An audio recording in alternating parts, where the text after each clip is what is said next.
Chapter 1397. After the food problem was solved, Yang Chendong's next speech revolved around three major points. First, build 4 cities to ensure that everyone could live in the cities and have their own houses to keep warm before the winter snowfall. Second, build roads. The roads between the 5 cities, including arching, had to be built so that 3 carriages could pass side by side without congestion. Only in this way could they ensure the smooth flow of information and ensure that if one side was in trouble, there would be reinforcements from all sides. Third, continue to cultivate wastelands. The commander of the new Second Army that followed Yang Chendong not only escorted a large amount of supplies and tens of thousands of soldiers, but also millions of Yang Xie's people. The more people there were, the more food they needed. If there wasn't enough land, they wouldn't even be able to solve the problem of food and clothing.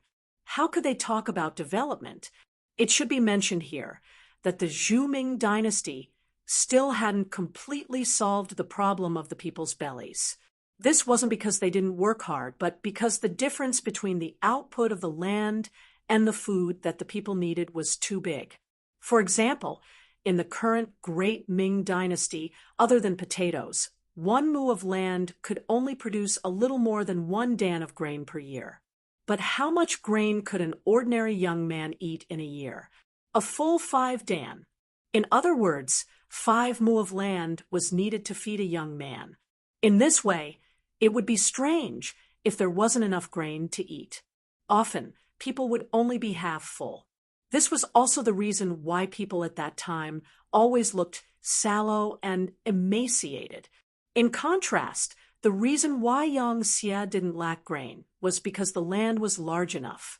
Compared to their small population, the proportion of land was still very high. Secondly, they had high-yield crops like potatoes, sweet potatoes, and corn. These crops could easily produce 7 to 8 dan, 10 dan, or even 20 dan of grain per year. The emergence of these crops greatly alleviated the problem of Yang Xie's lack of grain. Not only that, they could also be sold to the outside world. This was all because they had a good foundation. In addition, Yang Xie had built many greenhouses. Even in winter, there were still vegetables to eat. This made many Yang Xie territories no longer have the concept of no vegetables in winter. Naturally, food was not a problem. Yang Chendong proposed 3 general directions and began to arrange the work.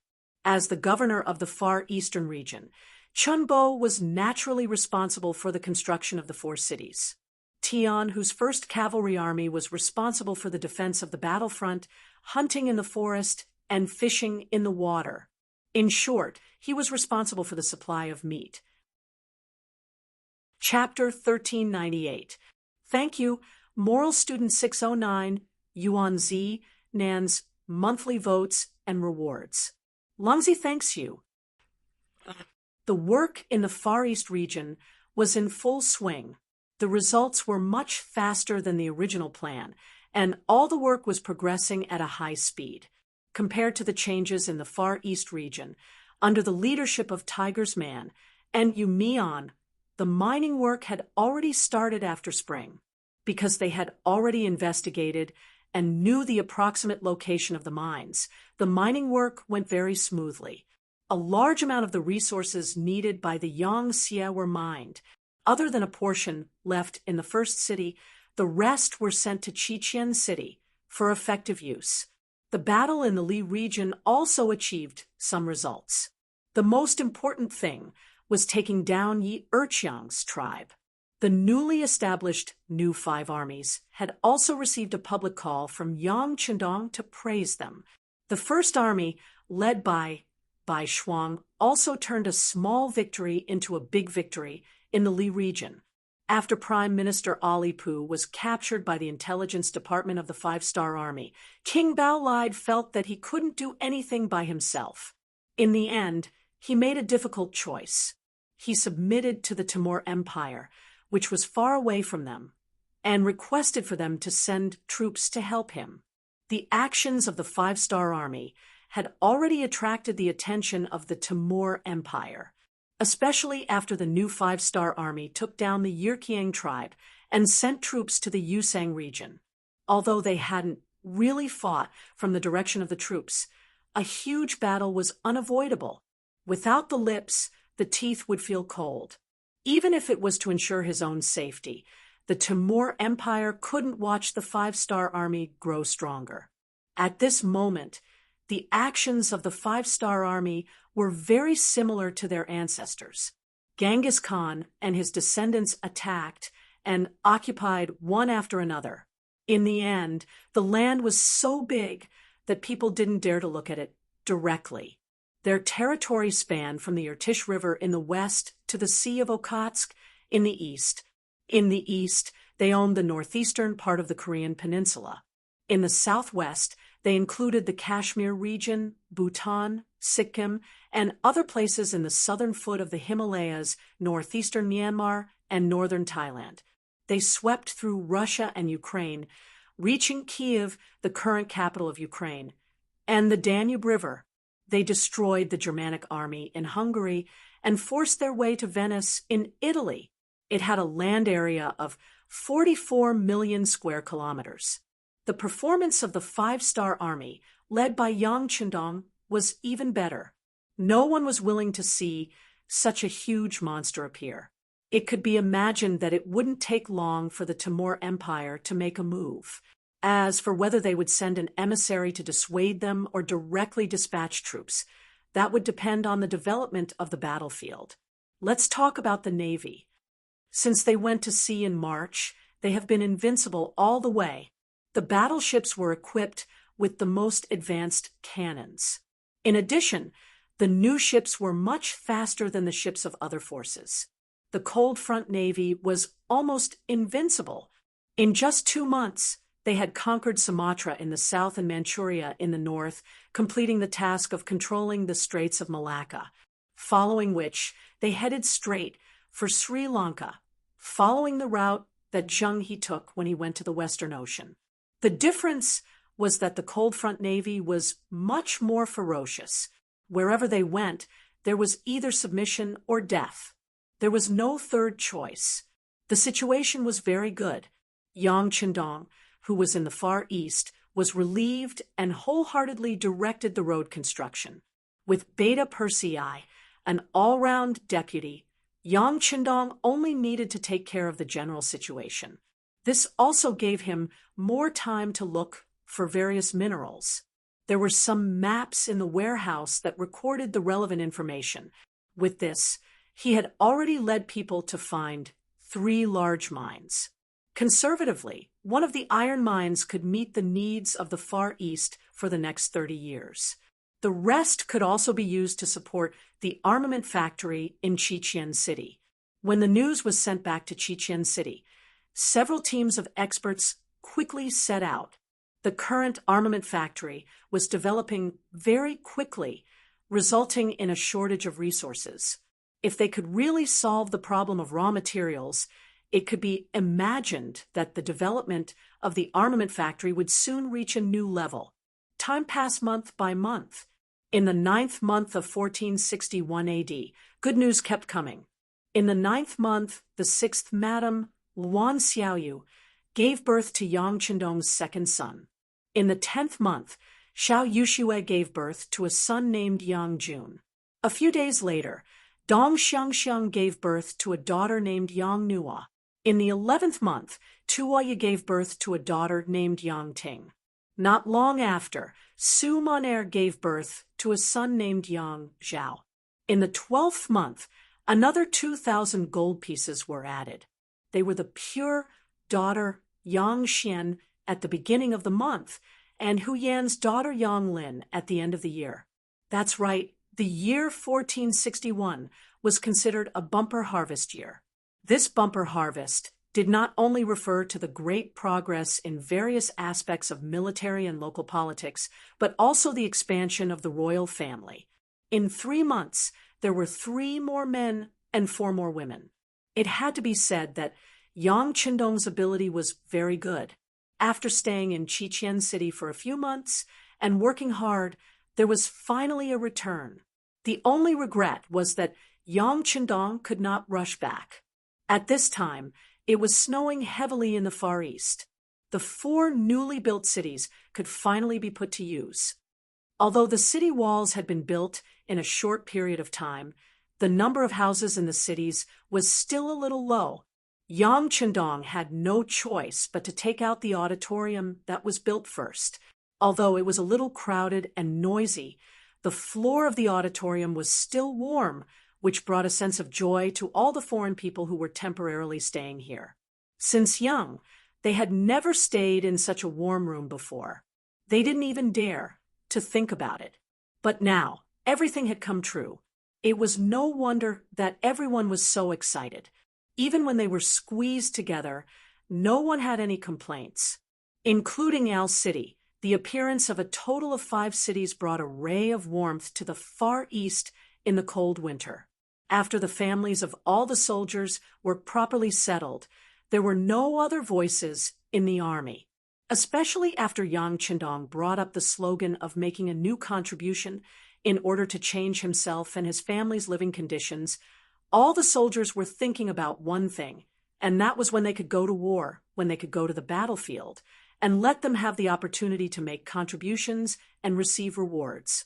Their fighting spirit was brewing, and they were only waiting for a suitable opportunity to release it.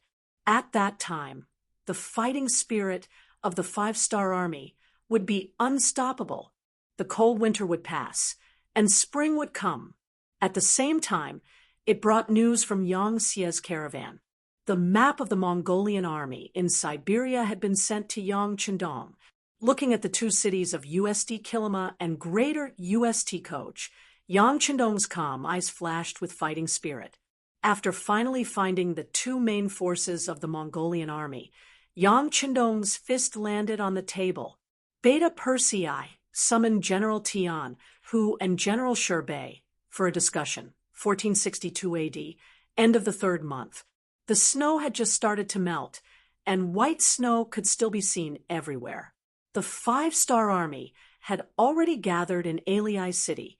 Soon after, under the command of General Yang Chendong, nearly 100,000 soldiers set off. They brought enough rations and equipment as they left the city. They wanted to make a name for themselves. After hearing the news that the 5-star army had already set off, many of the foreign race youths who stayed in the 5 cities had yearning, envy, and unshakable determination in their eyes. The treatment of the soldiers of the 5-star army was something that they had witnessed during this period of time. Excellent equipment, generous treatment, lofty status, respected social status, all of these were things that made people jealous and envious. They had also joined the army. In the past, they had worked hard for their tribe, and some had worked hard for the Mongolian army. However, that was because they did not have enough food to eat or warm clothes to wear. How could it be compared to working for the 5-star army? The difference in status and treatment caused the 5-star army soldiers to be filled with a sense of honor, and they were filled with the spirit of a master. One could imagine the spirit and fighting ability of this kind of army. It was not something that the Mongolian soldiers who were just trying to make a living could compare to. This kind of army was naturally very attractive. Regretfully, slaves did not have the right to sign up for the 5-star army. At the very least, they had to be commoners. If there were many people signing up, they would need to be commoners. Just like that, many of the slaves who had just joined Yang Xie not long ago lost the chance to join the army. Thinking about the treatment of the 5-star army soldiers and the delicious rice and food that they would occasionally help out in the army, one of the slaves could not help but drool. At the same time, he made up his mind to perform well and become a commoner as soon as possible. This way, he would have a chance to join the 5-star army in the next recruitment. Reward system, good treatment, and social status. These were the changes that Yang Chendong had made to the military system. In a subtle way, it solved the problem of the lack of soldiers. Compared to the other factions who moved for the king and shut up for the country, it was much more practical. Everyone had their own selfish motives. When they were respected and their lives were greatly improved, perhaps they would have more thoughts and their realms would increase. However, if someone did not even have enough food to eat or warm clothes to wear, what was the difference between saying loyalty to the king and serving the country? Even if they said these things, how much could they agree with it in their hearts? If they did not agree, how could they be proactive? Thinking about it, one was to be forced to go to war, and the other was to want to make military contributions and perform well on the battlefield. If these two armies met, what would the result be? Even an idiot would be able to guess who would win and who would lose. Yang Qindong brought the 5-star army with strong fighting spirit and left the Far East region, bringing the envy and yearning of countless people into Siberia.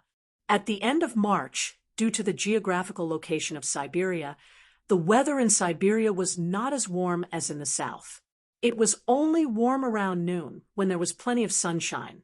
At other times, especially at night, it was still very cold.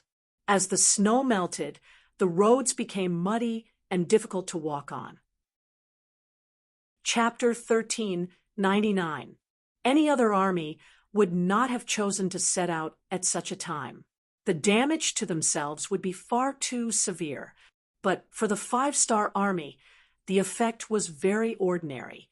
Once the soldiers got used to this method of marching and got used to the environment and weather, it only took them 2 days to recover.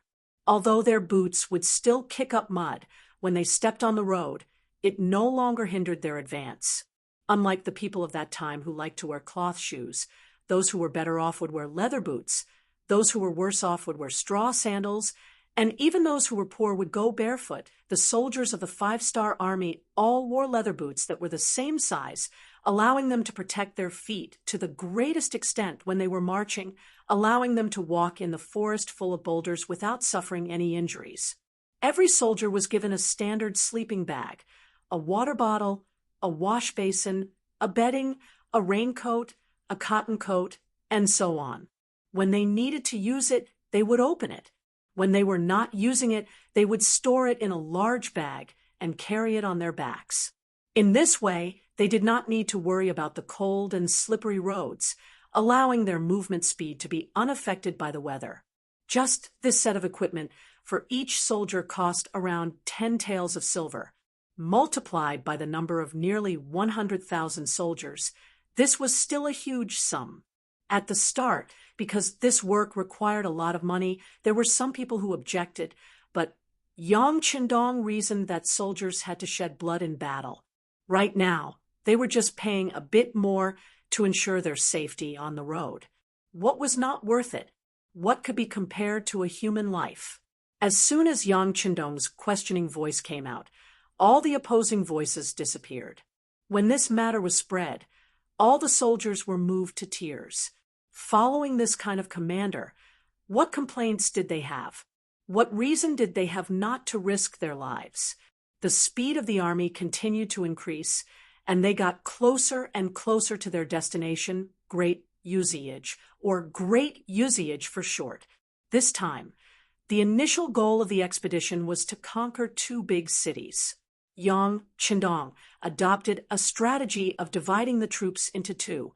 To the north was the Lima city of Ustchi, also known as Ustchi City. The army there was led by Tian, who, the commander of the world's #1 cavalry army.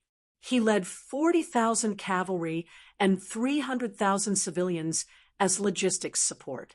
The second group was personally led by Yang Qindong and consisted of more than 30,000 cavalrymen under the command of the new Second Army, as well as 20,000 men from the newly established Russian Division, White Division. At the same time, 300,000 civilians were supported. The so-called Foreign Russian Division referred to a foreign army composed of Russians. For example, Nikolai, whom Yang Qindong first met, served in this division. They were the first to join the 5-star army and were infected by everything the other party had done for them. They had a common trait, which was that they were young and strong. They had once been the protectors of their small tribes. Now that Yang Qindong had unified the Far East, building cities, repairing roads, and opening up wastelands, their lives had changed. They could no longer hide like before and could finally walk out in the open, build their homes, and live safe and hopeful lives. As these young guardians, they joined the five-star army with the support of the patriarchs and elders of their respective clans, all for the sake of fighting for a future for themselves and for the glory of their own clans. Almost every one of them had come with the hopes of their tribes. This made them more eager than anyone else to enter the battlefield and receive better praise. This was also the reason why Yang Qindong had abandoned the gradually forming Far Eastern Army and instead formed this foreign division. It was important to emphasize that the Far Eastern Army was left behind in the Far East for this war. After nearly a year, Chun Bo had finally been reinstated and became the commander of the Far Eastern Army. They were left behind to defend the 5 cities and at the same time to supervise the civilians under their rule, to not cause trouble, which would allow them to work better. According to Yang Qindong's request, there had to be a village with a population of more than 1,000 people within 200 li of each city. In his mind, it was impossible to rely on only 5 cities to revitalize the entire Far East. The role of the cities was to lead the way, and those villages were the points. In order to make the entire Far East prosperous, there had to be enough people. Speaking of which, the 20,000 foreign troops had performed very well along the way. It was as if they knew their identities and were afraid that they would be looked down upon. They were doing their best to perform at every moment and strive to show their best side, so that the great Ming dynasty's martial South King, the grassland's heavenly Khan, would take a good look at them. Maybe one day their performance would be good enough to catch his eye. Then they would walk to the peak of their lives.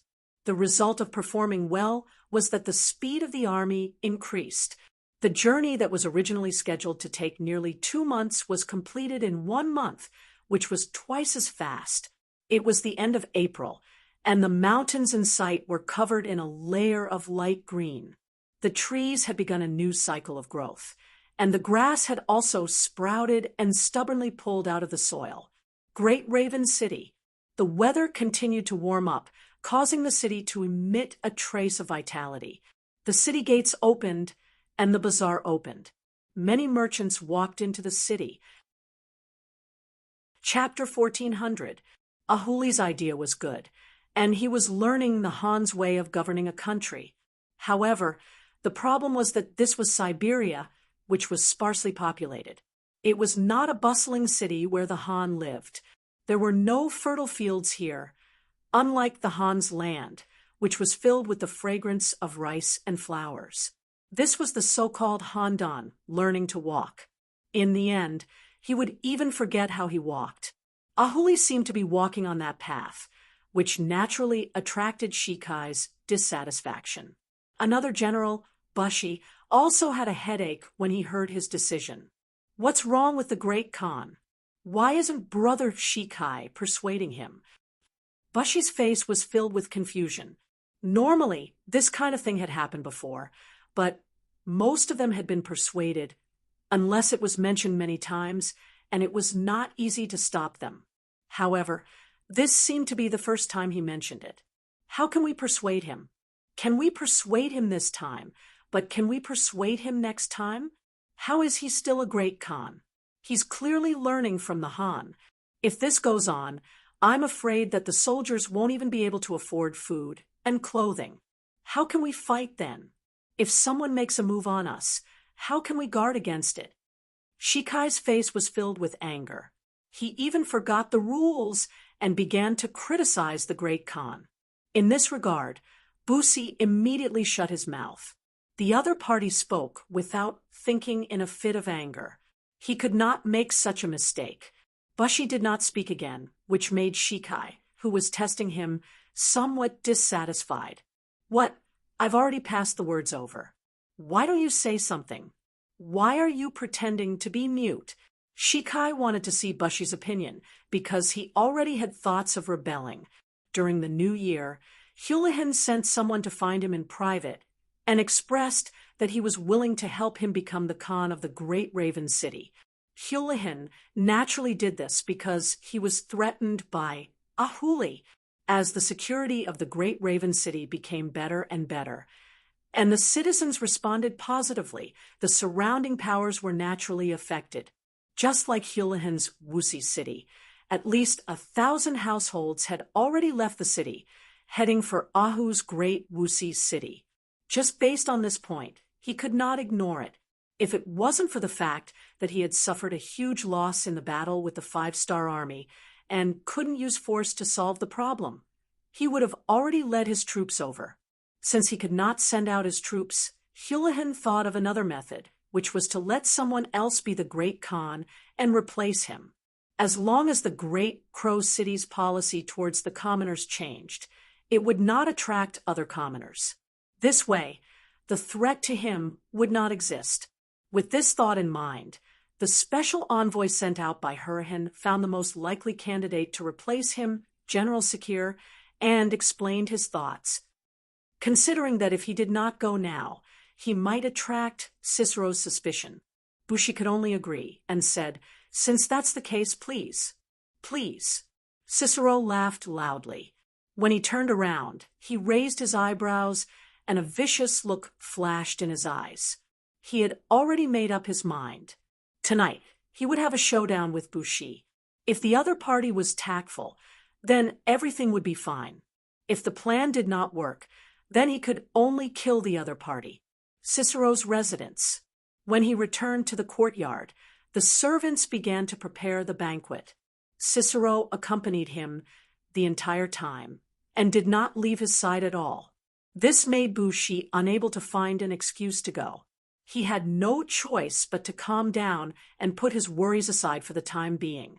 2 young girls about 7 meters tall with graceful figures and incomparably white skin appeared on the stage. As 2 girls who had been seriously trained, their dance steps were graceful. Wearing almost transparent sand clothes, they were graceful and graceful. Every movement was filled with flirtatious charm. In just a short while, the lustful Bushi's eyes were fixed on the 2 girls. He did not move even half a step. Seeing Bushi's devilish appearance, Cicero's eyes flashed with disdain. He then continued to urge him to drink. Not long after, the 2 girls also walked down the stage. One on the left and one on the right, they nestled beside Bushi. Cup after cup of horse milk wine was poured into their mouths. For a moment, he did not know how much he had drunk. After a moment of dizziness, he lost consciousness. When he woke up again, it was already the middle of the night. Shaking his somewhat dizzy head, he began to observe his surroundings. What entered his eyes was 4 spotlessly white jade-like arms placed in front of his chest. Upon closer inspection, who else could they be but the twin Russian sisters? Bang!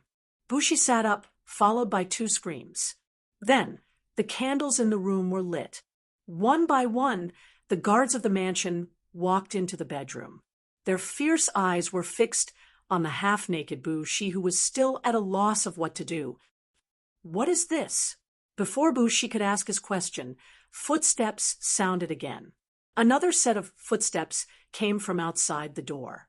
Then Cyril walked in, accompanied by a few bodyguards. When his eyes met Tracy's and he saw the scene in the bedroom, his eyes widened. He shouted sternly, "What's going on?" This general only went to the army to deal with some urgent military matters. How could something like this happen? General Boo, she drank too much wine. After you left, he pestered the 2 girls and chased us out. He even said that this was the general's order, and we did not dare to disobey. But I never thought that General Bushi would do such a despicable thing. We really didn't expect this. Now that we have made a big mistake, please punish us, General." After the 4 guards who had entered the bedroom first finished speaking, they knelt on the ground with a plop. "What? There is such a thing? You all deserve to die." Men. Hearing this, The furious Cicero's face changed. He pointed at the 4 guards and said, "Dereliction of duty, take them away, and give each of them 30 strokes of the military rod." Yes, the personal guards behind Cicero acknowledged and went forward to drag the 4 kneeling personal guards away. Soon after, everyone walked out of the bedroom. Soon after, miserable screams rang out in the courtyard. Every time there was a sound, Bushy, who was still half naked, would frown. Then he looked at the 2 Russian women lying on the side, who had already woken up. Looking at their fearful eyes, his heart was filled with bitterness. At this moment, if he still did not know that he had been set up, then he would not be worthy of being a 10,000-men commander. He did not believe that he would do such a stupid thing after drinking too much. It was true that he was lustful, but his alcohol tolerance was not bad. It was not to the extent that he could not control his body just because he drank in someone else's house. The reason why such a thing happened must be because there was something wrong with the wine. He was afraid that there was medicine there. He should have been carried here while he was unconscious. Needless to say, the mastermind behind all of this was Cicero. It seemed that when he showed his dissatisfaction with the great Khan during the day, he did not receive a reply. He had misgivings and used all kinds of despicable methods. Now that he had something on him, it was time to talk about the conditions. Cicero was also staring at Bushy. He had to admit that his method was a bit too straightforward. However, he was not a smart person. It was not easy for him to think of such a method. The most important thing was that it was effective. With Ahuli's temperament, he had already given a strict order in the Great Crow City to prohibit any bullying of men and women. If it was discovered, regardless of the identity of the offender, they would be severely punished. In addition, Bushy's mouth was not good when it came to women. As long as this matter was reported to the Great Khan, it would be inevitable. After that, it was only natural that he would be stripped of his status as a major. Chapter 14:01. In other words, at this time, Zyker had already grasped Bushy's lifeline. Next, it would depend on whether the other party cooperated with him. If he didn't, he could only report this matter. Without a helper, he couldn't have another opponent. Bushy suddenly opened his mouth. First, he let out a long sigh, then said with some bitterness, "Brother Shi, if you have something to say, just say it. Why do you have to beat around the bush? Don't you have a problem with the Great Khan? What do you want to do? Brother will cooperate with you." In this short period of time, Bushy also understood that he was now a fish on the chopping block. If he didn't cooperate, he would lose his position and be severely punished. If a person who was used to being a general suddenly lost his military power, what was the difference between him and a dead man? Originally, he was still thinking about how to persuade Bushy. If the other party refused to comply, would he really report it to the Great Khan? If this person saw the Great Khan and told the whole story, although the Great Khan might not believe it, the Great Khan would definitely be on guard against him. In this way, it wouldn't be a good thing for his plan. Unexpectedly, when he was still thinking about what to do next, the other party had already opened his mouth and admitted defeat. Zyker naturally wasn't worried that Bushy would lie to him. Just now, not only him, but also the 8 guards had witnessed everything. It was far from something that Bushy could just pull up his pants and deny.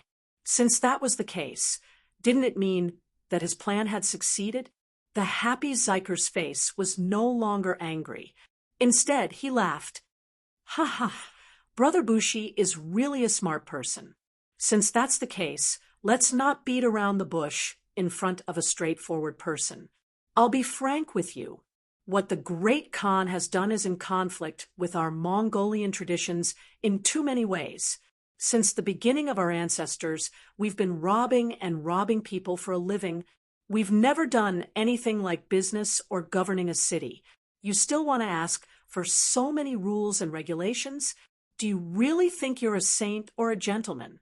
If this goes on, the people will be happy, but the warriors won't even be able to eat. Isn't this putting the cart before the horse? First, he complained a lot, acting like a whore who still wanted to establish a monument to her chastity. He talked about many of the great Khan's problems. Then his tone changed, and he said righteously, for the future of the Mongolian warriors, this general has decided to remonstrate with the great Khan. It's just that my strength alone is meager, so I need Brother Bushi's help. Finally, the dagger, Bushi secretly said in his heart, this is really a traitor. Pretending to be shocked, Bushi said, Brother Shi, if this matter doesn't succeed, it will be a death sentence. What? Is Brother Bu still afraid? What kind of thing do you not dare to do? As he spoke, he glanced sideways at the two Caucasian twin sisters who were still lying on the bed, their clothes slightly disheveled. These two women were evidence. Before the matter was settled, it was better not to touch the scene. He had already checked. These two women did not know Mongolian, so he could say anything in front of them without worry. This, he cursed in his heart. He was basically drugged and sent here. He didn't even touch a single hair on these two women. Wasn't it too unfair to threaten him with this? Naturally, this was just a thought in his heart. Bushi did not dare to question it, because if this matter was known by the great Khan, he was afraid that no one would listen to his side of the story. Seeing that Bushi did not immediately object and was thinking about it, Zyker was overjoyed. He quickly said, Besides, it's not like I didn't make any preparations. There are already several Kiliarchs in the army who have agreed to work for me. Even one of the great Khan's personal guards is already one of my men. Believe me, as long as you and I work together, we will succeed. Finally showing his trump card, Bushi sighed in his heart. He knew that if he had heard all these things, then he would definitely not have the chance to object now. In other words, he would either rebel with Shikir or he would die. Brother Bushi, as long as you help me succeed, you will be second only to one person and above millions of people. Not only will I give you these two sisters, as long as you take a fancy to any woman in the city, you can capture them and bring them home. Wouldn't that be great? Zyker continued to raise the price. He had already investigated. This lecherous man often lingered in the city's brothels, especially the few pretty girls that he had visited several times. If it was not for the fact that the other party was a virgin and could not be forced, he would have already married her as a concubine. As long as Ahuri was still the great Khan, he would not be able to carry out this plan. Thus, overthrowing Ahuri would most likely be beneficial to Bushi. After promising many benefits, the light in Bushi's eyes grew brighter and brighter. When he saw the white Russian sisters from the corner of his eyes, his instincts won over his rationality. He finally nodded and said, In that case, Bushi is willing to follow Brother Zyker's lead. Oh, ha ha ha, good brother. Don't worry, once I become the great Khan, I will definitely not treat you unfairly. At that time, we will jointly control the great Crow City and share wealth. Finally achieving his wish, Zyker's face was filled with joy. The cooperation had been reached. According to Zyker's intention, Bushi would stay the night here. This time, he guaranteed that no one would disturb them. However, how could Bushi, who had something on his mind, sleep? He had to go back and call for his trusted subordinates to work with them.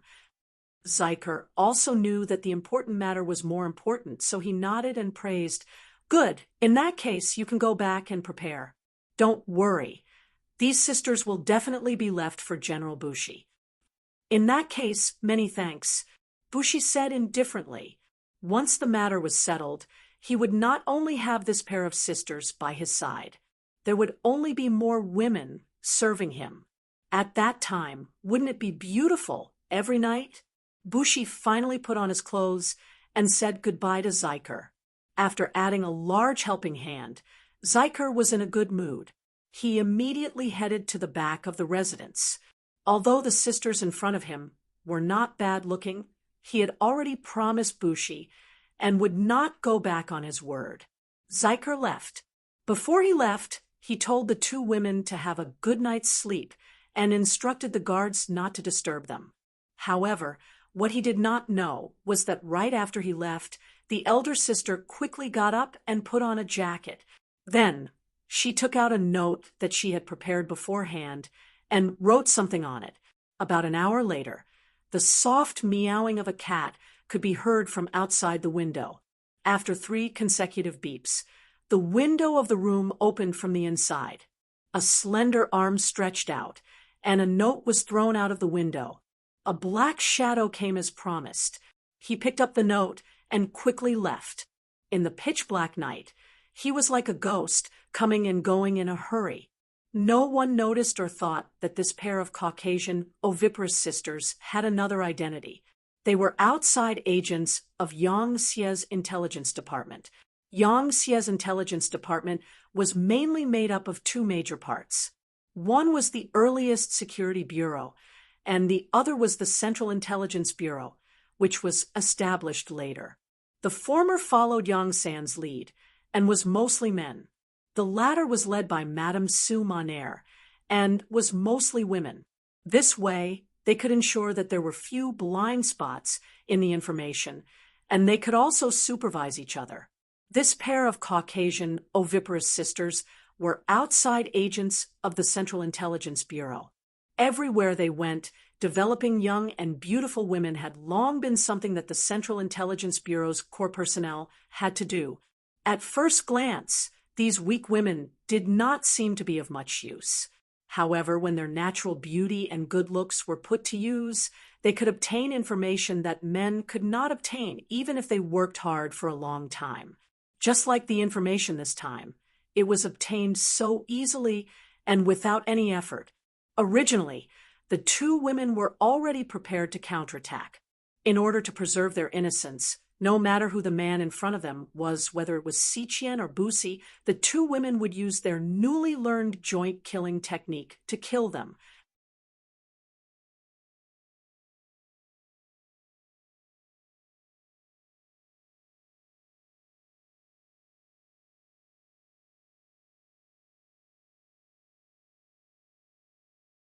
If they were completely unprepared, and if they intentionally got the other party drunk, they would have at least a 60% chance of success.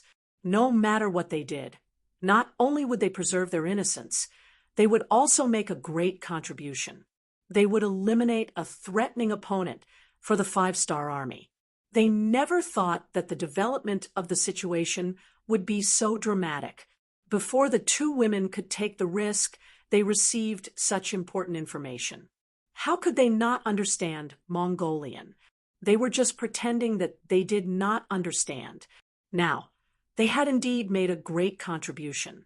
The news of the 2 women was sent out by a guard in charge of their safety. It did not take long for it to reach Yang Qindong's hands.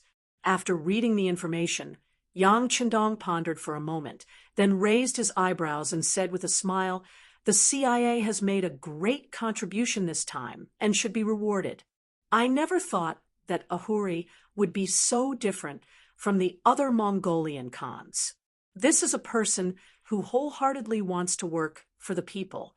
Try to win him over." "Young master, I understand. I will arrange it now." Beta Persei could be said to be the person who understood Yang Qindong's thoughts the most, so she immediately agreed. "Well, you must find a way to protect Ahuri's life. This matter can be done by the Security Bureau in cooperation with the CIA." Yang Qindong certainly knew that the 2 intelligence departments had the intention to compete with each other. When there was a comparison, they would be more motivated to work together. But sometimes it was inevitable that there would be some constraints under the competition. This time, he directly pointed out the relationship between the 2 because he did not want to see the problem arise from the insiders.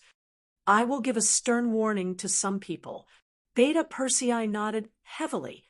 When he walked to the telegraph office, he thought for a moment and sent a telegram to his brother Yang San, asking him to restrain his subordinates. This time, the CIA's team leader was in charge. In the Great Raven City, whether it was Cecil or General Bushy, they were making all kinds of preparations. They were constantly calling their generals to meet and prepare for the food uprising. Ahuri, as their great Khan, was completely unaware of all this. He still focused on the people's livelihood. Chapter 14:02. Ahuli had a tough life. His mother had died in childbirth when he was born, and his father had died in a battle between the tribes when he was not even 3 years old. He had practically begged for food since he was young and had seen countless hardships. At that time, the happiest thing was that he could have a safe place to stay and eat his fill. Perhaps because he had suffered too much since he was young. After Ahuli became famous, he did not want the people under his rule to suffer like that. Thus, he began to care about the people. Although he did not have a foundation and did not know how to farm and did not do many things well, the good governance of the Great Crow City still attracted the attention of many people. When he saw the number of people in the city increasing, Ahuli's eyes would always flash with excitement. No matter what, he had provided a safe living environment for everyone. Just this point alone was a great contribution. A great Khan who did not pay attention to the army under him, but to see how the ordinary people were doing, it had to be said that it was a kind of weirdo. His every action had attracted the dissatisfaction of some people in the army, and his situation had become dangerous. However, no one knew the true purpose of Chun Huli's actions. Just like now, what he had in his hands was the list of recruits who had signed up to join the army. As a great Khan, he had seriously looked for a Han Xiucai to teach him how to read. Just from this point alone, it could be seen that he was more ambitious than other Mongol great Khans. There were more than 400 people on this list, and they were all weak Mongol and White Russian tribesmen who had just arrived at the Great Crow City. They were grateful that Ahuli had brought them a safe living environment, so they wanted to join the army to repay his kindness. Ha ha ha, this is the result. Looking at this list, Ahuli's face was filled with excitement, and when he spoke, his voice trembled slightly. How could someone as smart as him not know that his actions had already caused some people to dislike him? However, he didn't say anything because he knew very well that he was going to walk a completely different path from the other Mongol Khans. Since they were different, it was natural that they would be met with some confusion and even criticism. However, once he succeeded, the rewards would be great. Before he succeeded, all he needed to do was continue to persevere and withstand all the pressure. Fortunately, the results were not bad. Although he had been misunderstood for a few years, the results were finally showing. More than 400 people joined the army today. If this continued, wouldn't it be easy for him to achieve his goal of expanding the army? At that time, when he had enough troops who in the Siberian region would be his match. Considering the geographical environment, the lack of population was the biggest obstacle to Ahuli's development. For example, wasn't the reason why people called him the most powerful great Khan in Wuxi was because he had 30,000 soldiers, far more than Ahuli's 20,000 soldiers? And if there was a day when his military strength reached 30,000, he would have the qualifications to compete with them.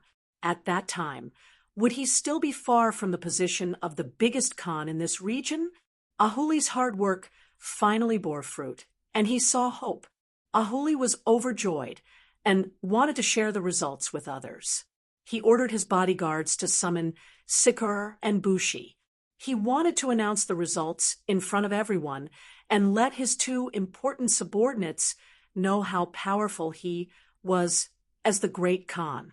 Ahuli was still thinking about how the two highly regarded generals would be as excited as he was once they knew that there were so many new recruits joining the army. However, all of a sudden, the sound of battle cries came from outside. Following that, his personal guard captain ran to him with a panicked expression. He knelt down and said, "Great Khan, something bad has happened. Generals Sikar and Bushi have brought people to surround our residence. They are now bringing people to kill us." "What? What's going on?" Ahuli was shocked, and his eyes were as big as bells. He reached out and grabbed the captain's collar as he shouted, This should be because they want to rebel." The captain of the bodyguards replied with a pale face. He had heard some rumors before, saying that the Great Khan didn't do his job properly and helped the people instead of the soldiers. He had reminded the Great Khan many times about this, but the Great Khan didn't take it to heart. Ahuli loosened his grip and murmured, "Rebellion? Rebellion? Why are they here? They don't know this Khan's good intentions." Seeing that the Great Khan was still lamenting, the captain couldn't help but say anxiously, "Please lead us to a bloody path. We are willing to use our lives to protect the Great Khan." "No need." In the blink of an eye, Ahuli had recovered his previous calmness. He waved his hand and said confidently, "Since they have already surrounded our courtyard, how can it be so easy to break out? Come, follow this Khan. I want to ask the two generals, where did this Khan go wrong?" Since there was no escape, it was better to face it calmly. After saying this, Ahuli strode out.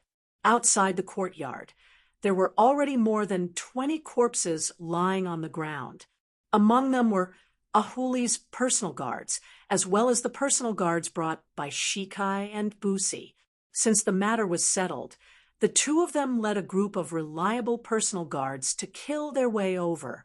As long as Ahuli was dead, there would be no obstacles in their way to take over the military. "Stop!" Ahuli walked out of the inner courtyard. When he arrived at the courtyard, he shouted, no matter what, separating he had been the two sides of for several years, and his aura was still quite impressive. Taking advantage of the temporary pause in the fighting, he strode to the battlefield and pointed with his right hand. "Where are Shikai and Busi? You even dare to rebel. Don't tell me you don't even have the courage to show your face." After all, he had been the Great Khan for so many years. Ahuli's strong body trembled, and the entire place fell silent. Everyone involuntarily put down their weapons. Even Shikai and Busi, who were hiding behind the personal guards, could only take the initiative to stand out. At this moment, they definitely wouldn't show the slightest bit of fear. If even they were afraid, how would the soldiers below react? "Are you finally not going to be a coward?" Seeing that his two most trusted subordinates had finally walked out, Ahuli asked with a furious expression. He didn't think he had mistreated these two, especially Shikai. Back then, he had even saved Shikai's life. Why did he want to rebel now? Although Shikai was very talkative when he talked about Ahuli behind Ahuli's back, he immediately became mute in front of the real person. He was used to being inferior to others, and on top of that, Ahuli was his savior. He didn't have much confidence. Shikai stood out with a frown on his face, not saying a word. Busi, on the other hand, was a bit unhappy. "What? You're admitting defeat when it's time for real? What about me? You two have a good relationship. Perhaps even if the rebellion fails, I can't really kill you. But I can't." Busi admitted that his relationship with Ahuli wasn't bad, but it wasn't so good that he could ignore everything. Thus, he had no other choice at this moment. "Ahuli, there's no need for you to be hypocritical here. You want us all to work for you, but you only have the lowliest commoners in your eyes. May I ask if you're a qualified Great Khan?"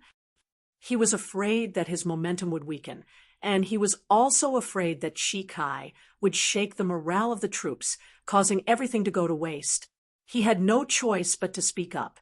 When Ahuli heard Busi's question, he was infuriated. Everything that this person had now was given to him by him. It was hateful that he didn't know how to repay his kindness. Now, he actually dared to call him by his name. He really wanted to rebel. After thinking about it, he pointed at Yoshi and said, "Shikai, did you listen to the slanderous words of this despicable person?" At this moment, Shikai also came back to his senses. He thought that once he became the great Khan, everything here would be his. He wouldn't have to look at other people's faces anymore. At this moment, his expression changed from hesitation to determination. The brave Ahuli of the past is already dead. The current you is not worthy of the position of great Khan. Stretching out his finger, Zyker pointed at Ahuli, his eyes filled with determination.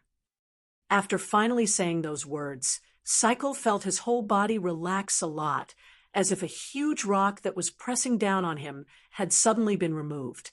Good, good, good. Ahuli staggered. Even the person he trusted the most, the person who had saved his life, was rebelling against him.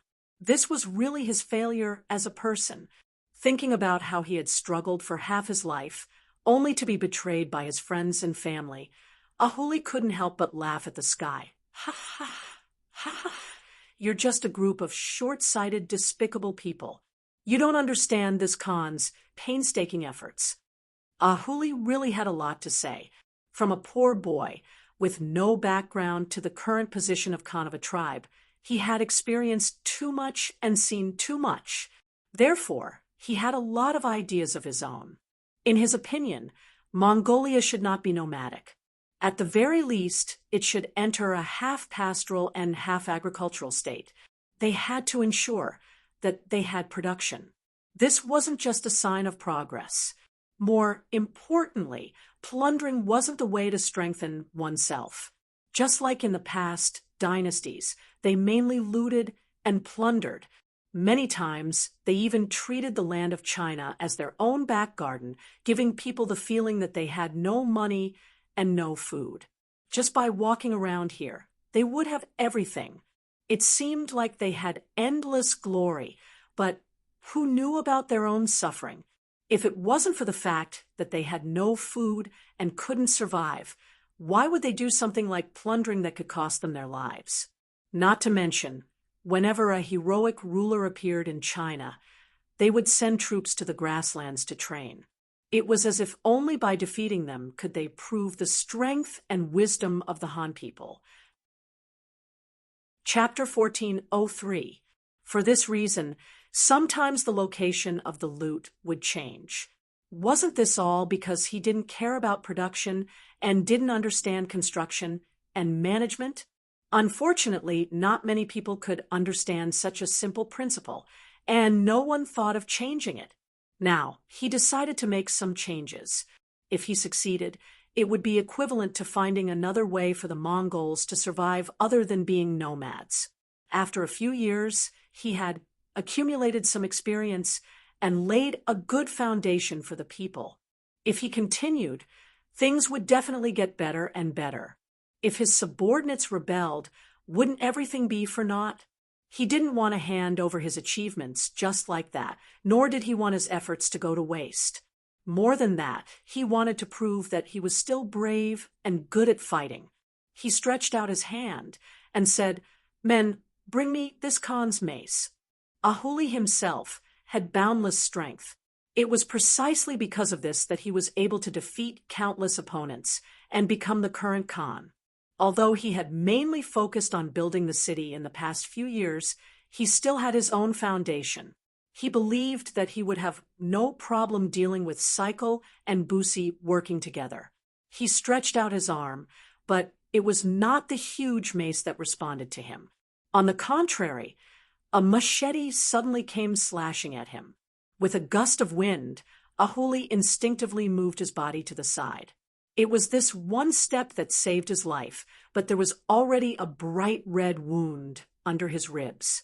It could be imagined that if he hadn't dodged in time, his life would have been taken away just now. After being slashed by the scimitar, Ahuli, who was already injured, immediately turned around and saw his bodyguard captain staring at him with wide eyes and a nervous expression. He angrily stretched out his arm and pointed at him. "Even you are rebelling against this Khan?" "No, This sudden scene and this sudden accusation stunned the other bodyguards at first, but then they came back to their senses. In particular, the captain of the bodyguards, who was not far away, directly slashed his scimitar across the neck of the captain. Immediately, blood splashed high into the air, and the captain fell to the ground with a terrified expression, dead. After the captain killed the captain, he led a group of bodyguards in front of Ahuli and shouted, "We pledge our lives to follow the great Khan." Okay, Ahuli smiled with relief. He was not a complete failure as a person. With a sigh, he reached out and took the mace handed to him by another woman. Then he turned to look at CK and Percy and said, "Come, let's fight.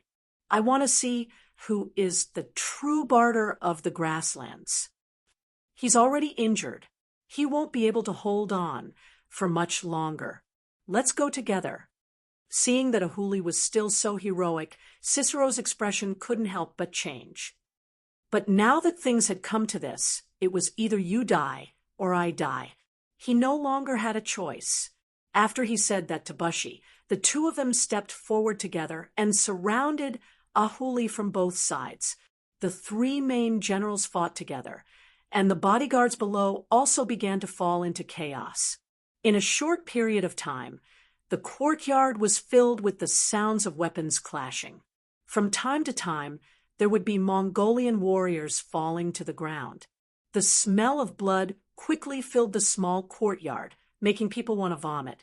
Ahuli's awe-inspiring aura was not any less than before.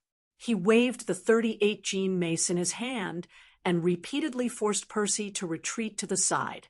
If not for Cicero saving him a few times, he would have already been smashed under the mace. Ha! Let's see if this Khan is heroic. Cough, cough. Ahuli, who had just shouted, could not help but cough a few times. In the end, because of the wound, he had lost too much blood and had damaged his foundation. Now that he was bleeding profusely, if this continued, he would not be able to hold on for much longer. When Cicero saw Ahuli's performance, he could not help but be happy and said, "He's almost done. Let's hold on for a bit longer." Okay. Percy looked at the large hole in his scimitar caused by the collision with the mace and gritted his teeth as he replied. After all, they had the advantage in numbers and were the ones who initiated the attack. After 15 minutes, most of Ahuli's bodyguards were dead.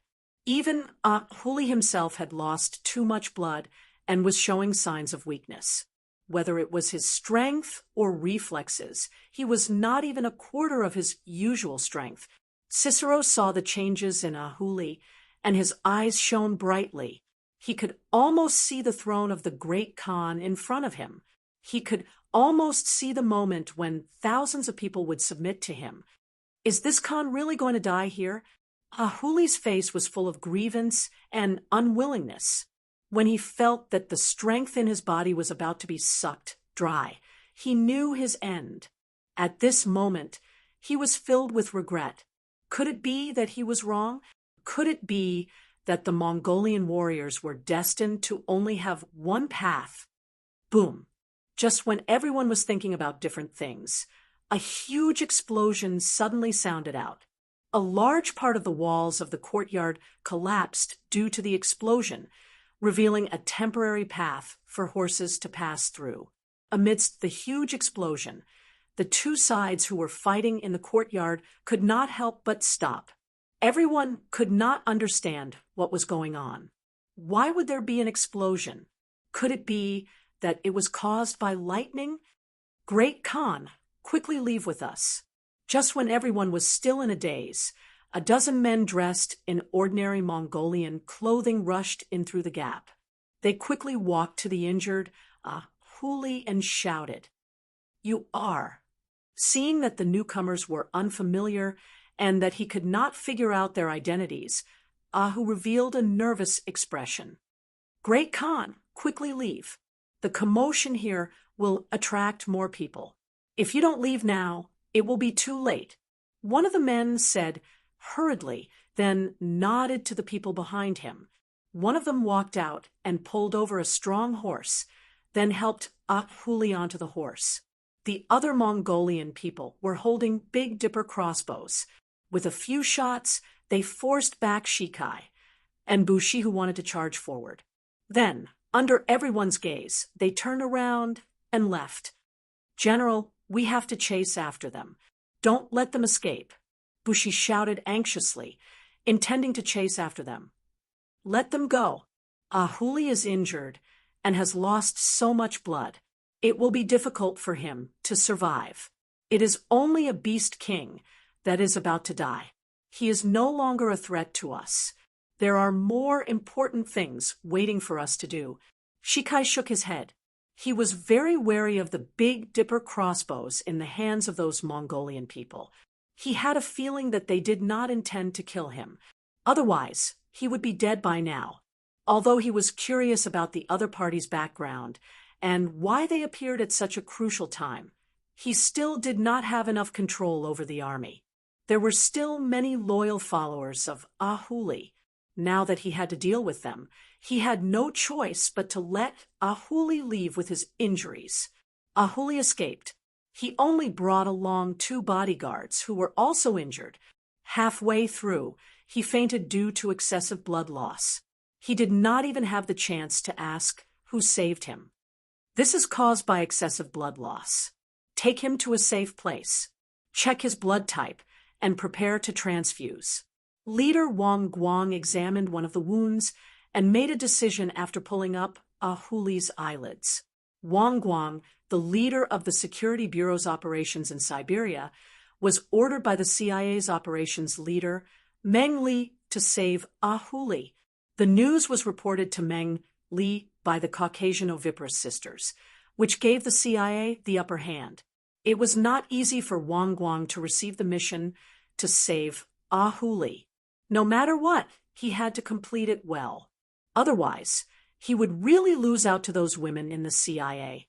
Not long after Ahuli left, the Inner Mongolian soldiers who heard the explosion rushed over. Then, Cycle said that the Khan had been attacked and was killed by the explosion. Now, he was in charge of the city, with the support of Busi and the other Kiliarchs, although there were still some Kiliarchs who did not understand. Without Ahuli's leadership, they could only behave for the time being. Before seeing Ahuli's corpse and hearing the news of his death, Cycle was still very cautious. He did not immediately change the policies in the Great Crow City. It looked like it was still the same as before. The only difference was that there were more Mongolian soldiers patrolling the streets. Although the explosion that day was sudden, Ahuli was still an extremely strict general. After the explosion, the soldiers guarding the city closed the 4 cities. Before confirming that Ahuli had not left the city, Cycle increased the intensity of the search. Only when he saw Ahuli's corpse would he be at ease to ascend the throne and do what he wanted to do. Although the city gates were closed and no one could leave the city without a warrant, sending out a telegram did not require the permission of the soldiers guarding the city. The telecommunications department received the telegram from the intelligence department on time. After knowing that Ahuli had been saved and that he would be able to get out of bed in about 3 days, Yang Qindong gave the order that the army must arrive at the Great Crow City on time within 3 days. At that time, he would come to the center and coordinate with the outside. No one knew about the arrival of the 5-star army. This was due to their knowledge of the weather. Before the snow melted, it was not suitable to mobilize an army. Not to mention, the 5-star army's scouting methods were not something normal Mongolian scouts could compare to. With their telescopes, as long as they were careful, it would not be hard to discover the enemy's cavalry. Along the way, the 5-star army scouts had captured and killed close to 50 Mongolian scouts. Finally, on the 3rd day, they arrived 5 li outside of the Great Crow City. Following Yang Qindong's orders, the army hid and rested. They would wait for orders to attack tomorrow. At this time, within the city, Cycle, who did not know anything about the outside world, was frowning and looking at General Busi. It had been 7 days since the start of the search. According to the soldiers, they had already turned the great Crow City upside down. However, there was still no news of Ahuli. This made them both worried and happy. In any case, it was always a good thing to get some food for free. In Siberia, where there were few fields, food was very precious. The whole city knew about this, and many people were looking forward to the new Khan's succession tomorrow. To them, although Ahuri treated them well and gave them a relatively safe living environment, a dead person was obviously not worth much compared to the benefits they could get from it. This was the pitiful nature of human nature. This was the reality of life, under the expectant gazes of the crowd. Early the next morning, Cycle changed into a dignified new robe with wide sleeves. He also held the scepter that represented his identity as the Khan. Accompanied by Busi and a group of bodyguards, he walked towards the largest square in the city. On both sides of the road, there were countless citizens waiting there. Firstly, they could watch the show, and secondly, they could drink and eat for the day. No matter how one looked at it, it was a good deal. Also in the crowd, Yang Xie's intelligence personnel were also observing the surroundings. Today was also an important day for them. Wearing clean clothes and cloth armor, holding sabers, numerous Mongol cavalry came to the square to maintain order. At the same time, they were also witnesses to the new Khan's succession. As the auspicious time approached, Cycle finally appeared under the crowd. He had a smile on his face, and the corners of his mouth curled upwards. That smile couldn't be hidden. Ever since he was saved by Ahuri and saw the might of the Khan, he had been dreaming about this beautiful dream. Now that it had finally come true, the excitement made him unable to control himself. If it wasn't for the fact that he had to maintain the dignity of a Khan, he would have jumped up in joy. A monkey wearing a crown. In the crowd, Guangjin brought a few intelligence personnel to watch this scene. Unknowingly, these words came out of his mouth. Perhaps because Yang Chendong was the heavenly Khan, in the eyes of the Yang Xie people who were loyal to him, the other Khans in the world were all fake, and they were all their enemies. Not far from Guangjin and the others, Ahuri, who was wearing a black robe and covering his face, was also watching this scene. If it was someone close to him, they would be able to hear the sound of his teeth grinding against each other. It was a kind of hatred that made one want to eat flesh. Ahuri, who had fainted, had been staying in the basement that Yang Xie's intelligence department had dug out to heal his injuries.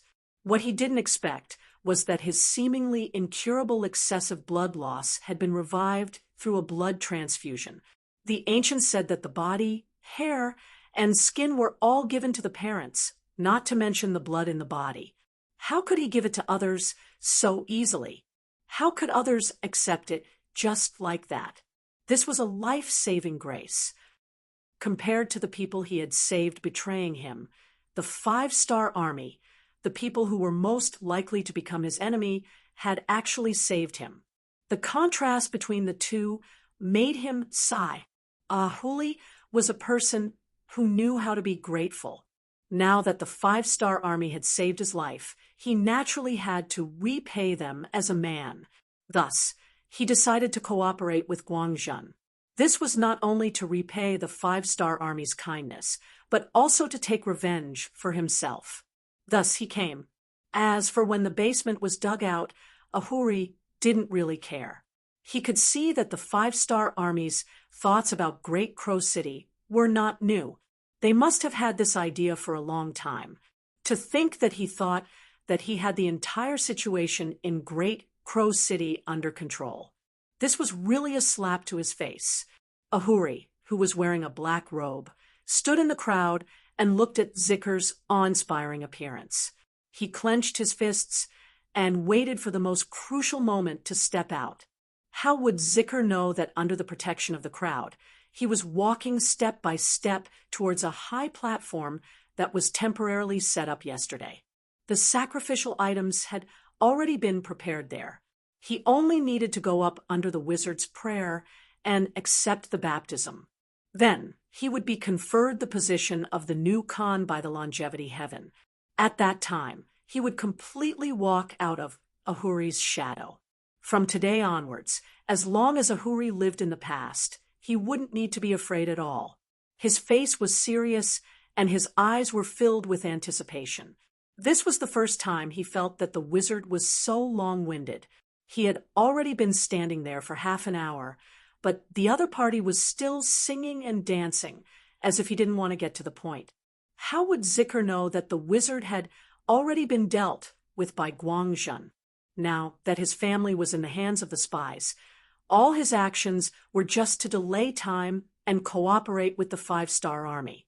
Outside Great Crow City, Yang Chendong looked at the military watch on his wrist. Seeing that the hour hand was pointing to the time to make a move, he lightly pointed to Beta Persei, who was following beside him.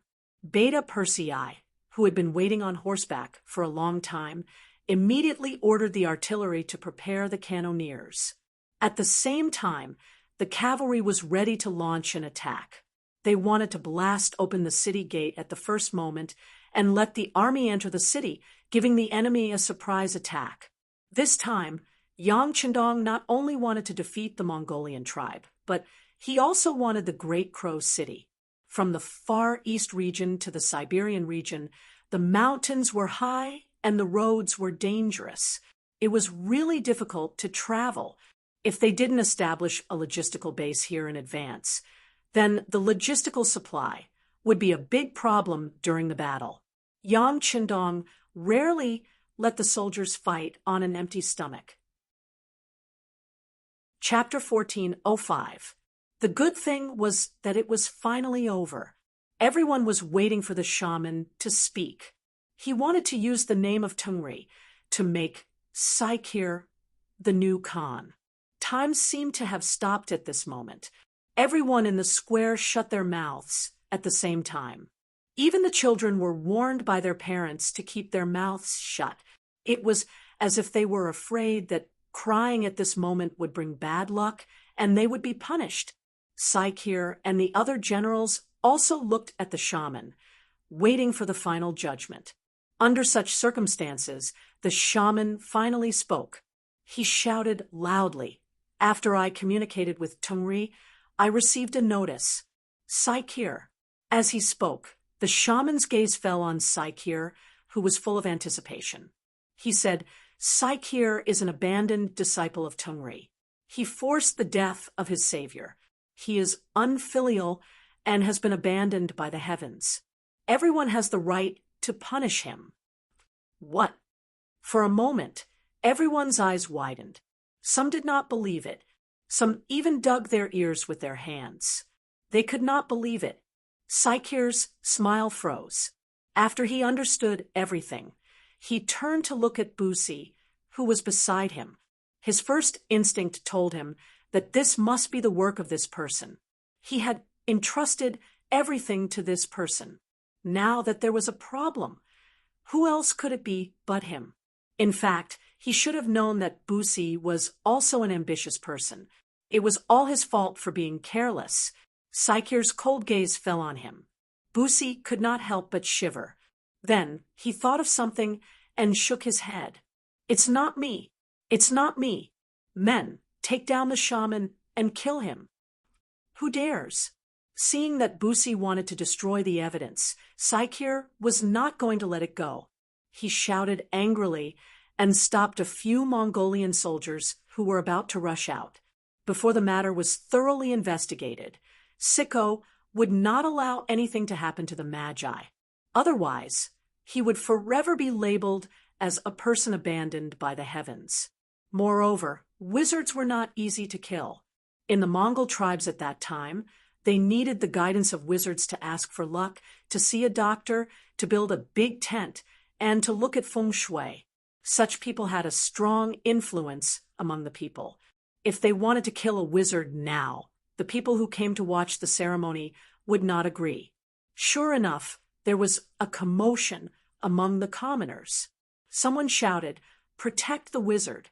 Among the commoners, there were young men who took the lead and rushed towards the wizard. They protected him tightly and did not let anyone touch him. Since the sorcerer could not be captured, Sicko glared at Bushi, waiting for an explanation.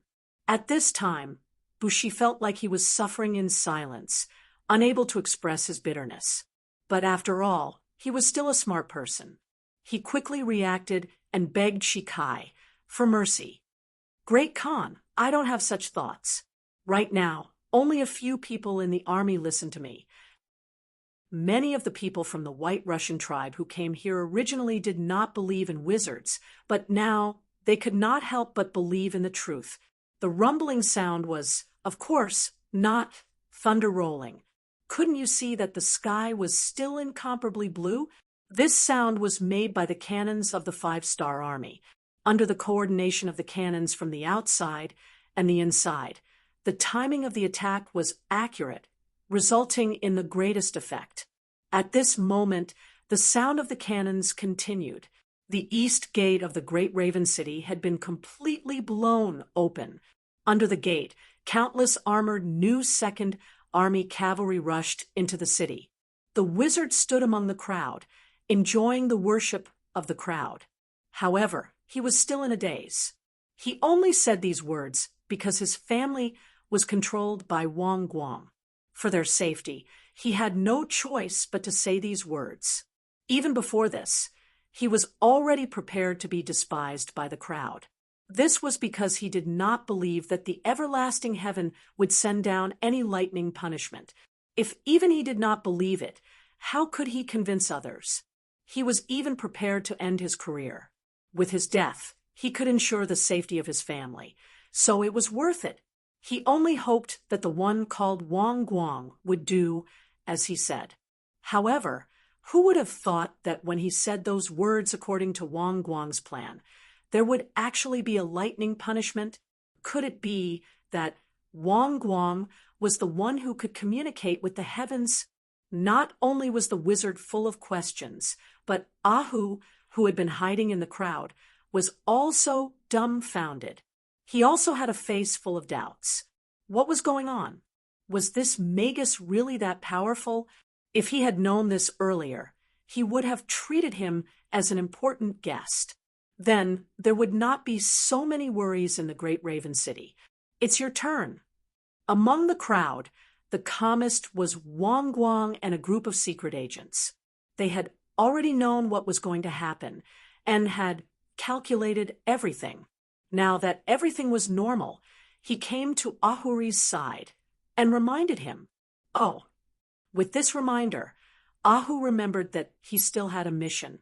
With the help of a few secret agents, he squeezed through the crowd and walked up to the high platform. Everyone was still in a state of shock, so no one noticed the movements of the black-robed man. It was only when Ahuli walked up to the stage and appeared beside Shikai that some of the bodyguards noticed. Someone shouted, "Who are you?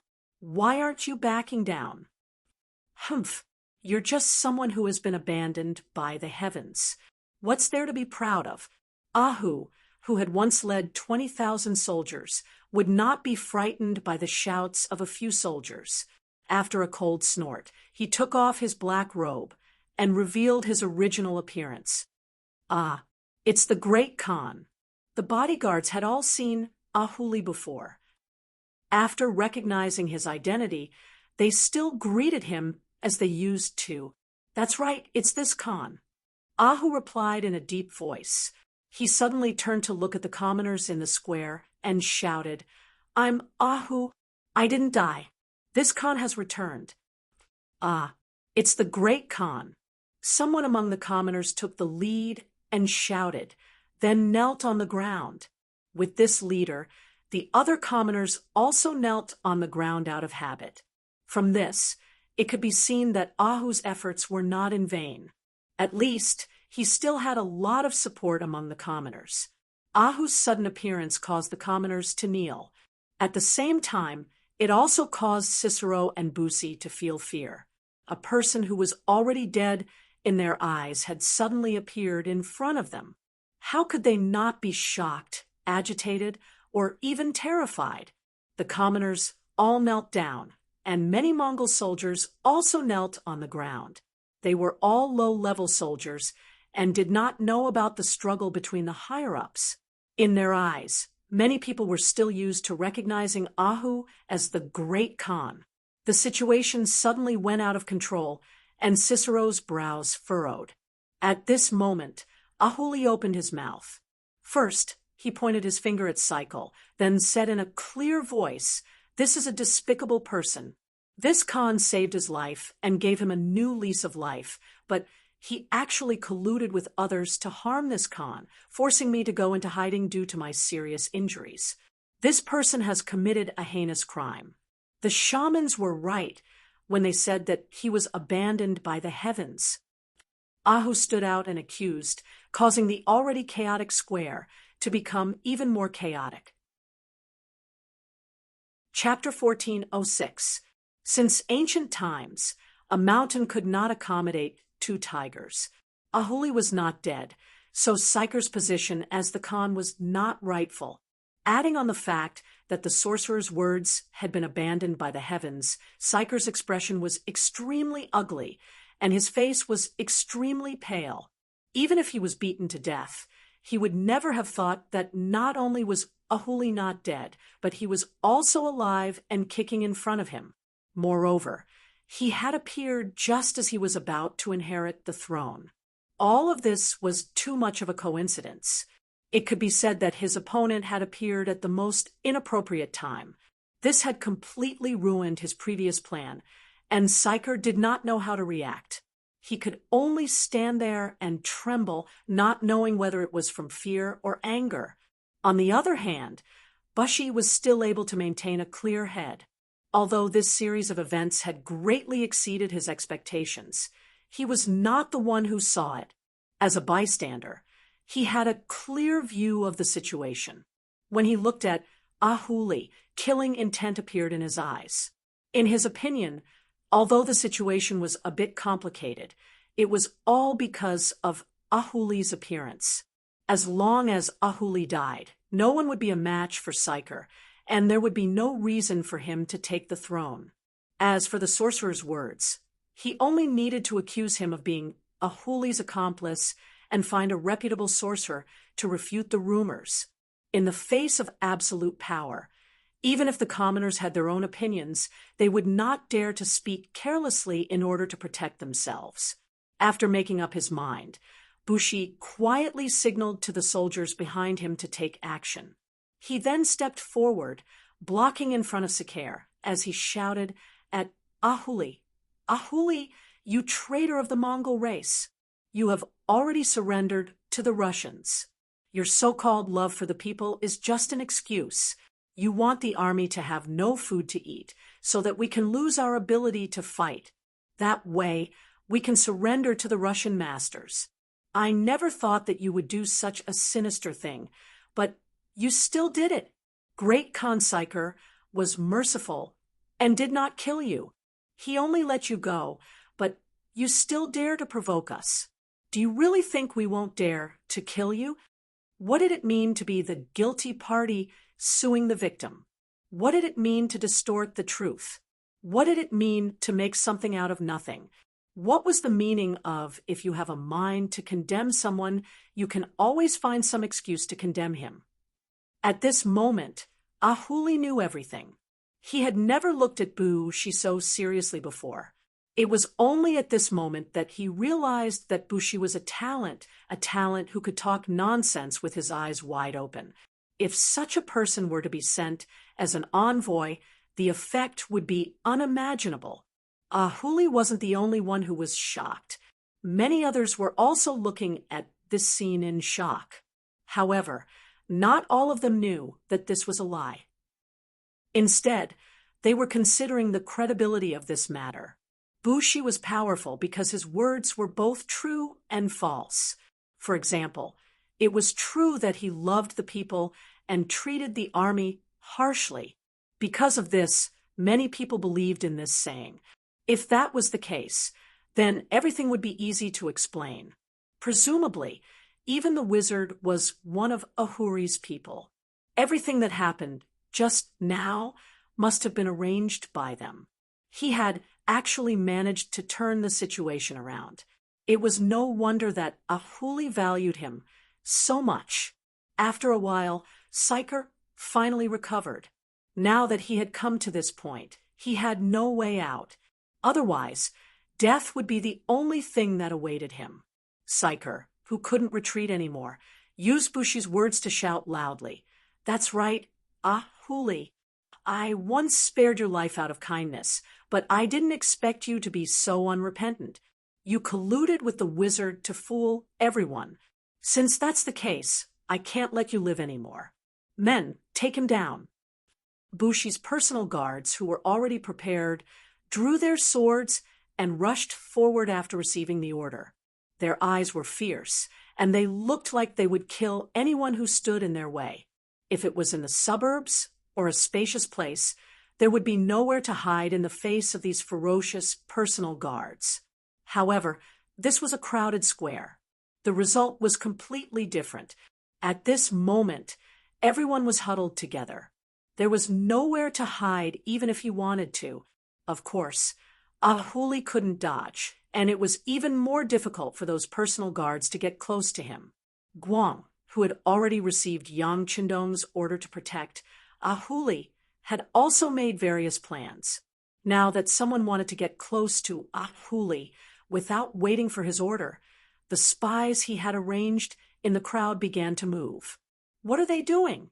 They haven't even explained the situation clearly, and they want to take him down. Are they trying to silence him?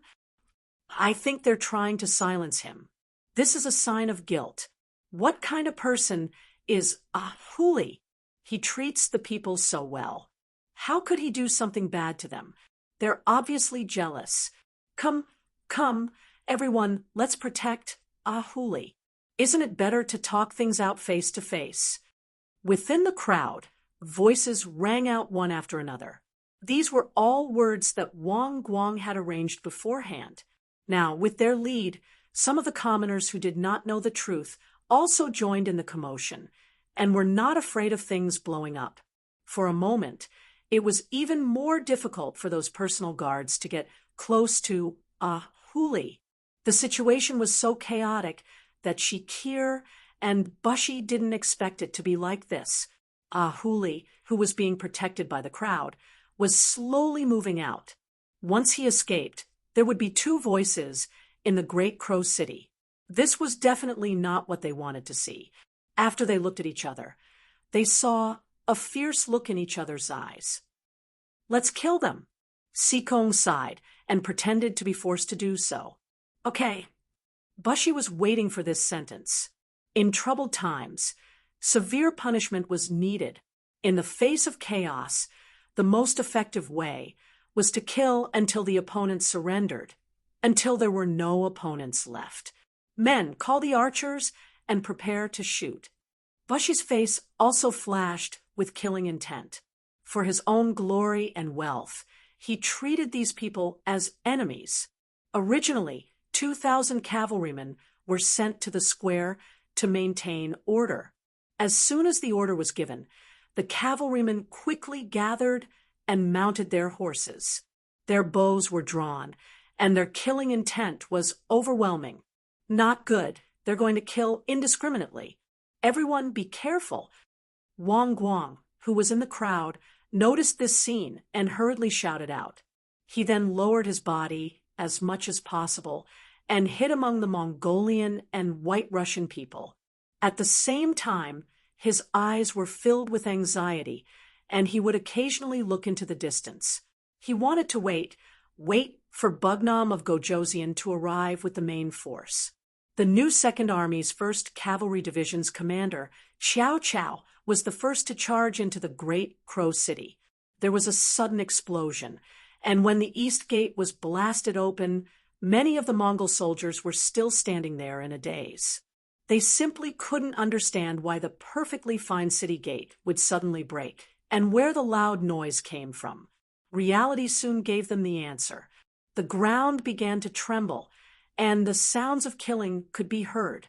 A black whirlwind came from afar. A 5-star flag fluttering in the wind entered the eyes of the Mongol soldiers guarding the city. It's the enemy, it's the Han cavalry. On the city wall, a sharp-eyed soldier saw this scene and shouted out in fear. Where did the enemy come from? Where did the enemy come from? A chilly arch, who was guarding the city, hurriedly climbed up and looked into the distance. Then he said in shock, "No, that's impossible. How could there be so many enemies here? Did they fall from the sky?"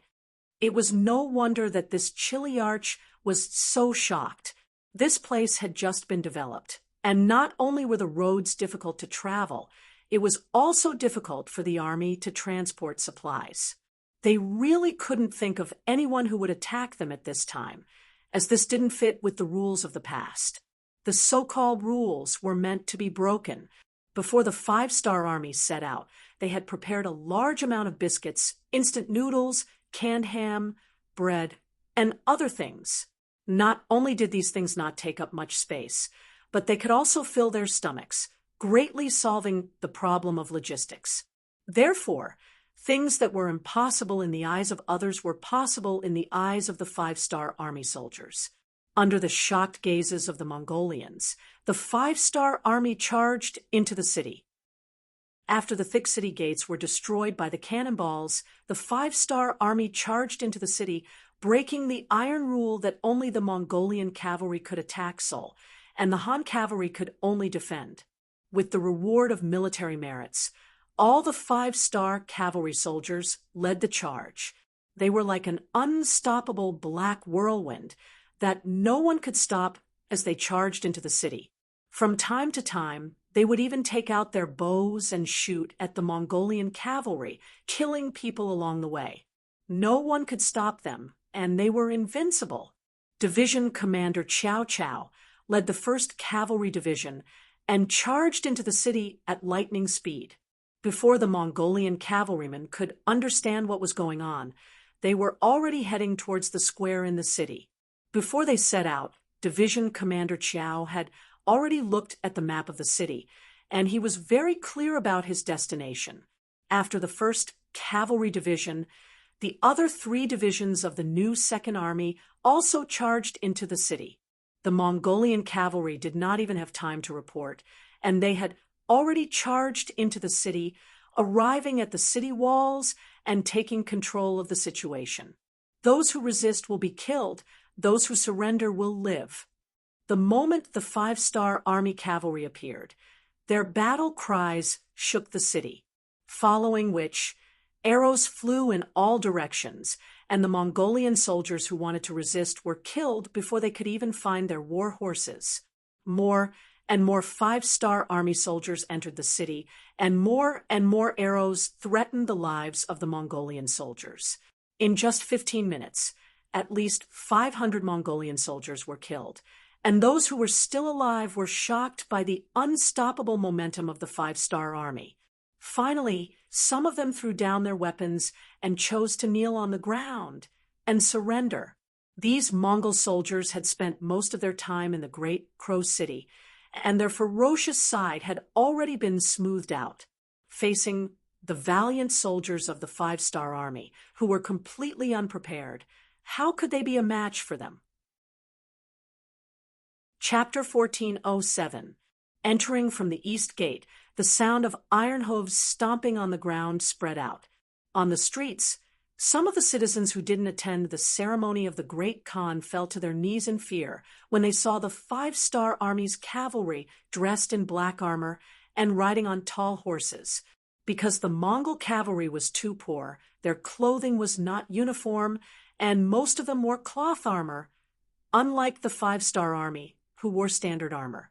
When the cavalry passed by, the trembling commoners knelt on the ground, trembling all over. They did not know what fate awaited them. On the square, there were already hundreds of Mongolian cavalry raising their bows and arrows. Under Percy's orders, the arrows shot out and landed on the crowd in front of them. In an instant, many of the civilians who had nowhere to hide were hit by the arrows and started to bleed. Chaos ensued. No one had thought that watching the ceremony of the Great Khan would be life-threatening in order to protect their lives. Or perhaps it was out of instinct the commoners fled in all directions. They did not know where was safe, but they knew that standing in the same place was dangerous. Many of the commoners who fled in all directions ran towards the east gate. Their homes were there, and they were escaping back to their homes. However, very quickly, those people turned back and ran towards the square at an even faster speed. What's going on? Suddenly, so many commoners ran back, and all of them revealed even more terrified expressions than before. When this scene fell into Cycle's eyes, he had a bad feeling. Rumble, rumble. The sound of horse hooves hitting the ground could finally be heard as they got closer and closer. It reached the square and reached the ears of the Mongolian soldiers. To the veterans, this sound was not unfamiliar. Cycle and Bushy's eyes were filled with suspicion. They did not order the other cavalry to come to the square. So who did it? Could it be him? At the same time, the two of them thought of Ahuli. After all, only this former Great Khan had the ability to mobilize a cavalry army. However, they had already replaced the generals with their own confidants. So who would have the guts to do this? At this moment, they did not think that there would be enemies charging into the city. Perhaps it was because they had always been the ones looking for trouble and no one had taken the initiative to attack them. So their vigilance had been lowered to the lowest. How could such an army not be defeated? Just as the two of them looked towards the east in fear, thinking about which general would come, and whether or not they would be able to use them, the 5-star army finally appeared in the distance. Black armor, cavalry swords that shone under the sun, as well as the unforgettable flag of the 5-star army.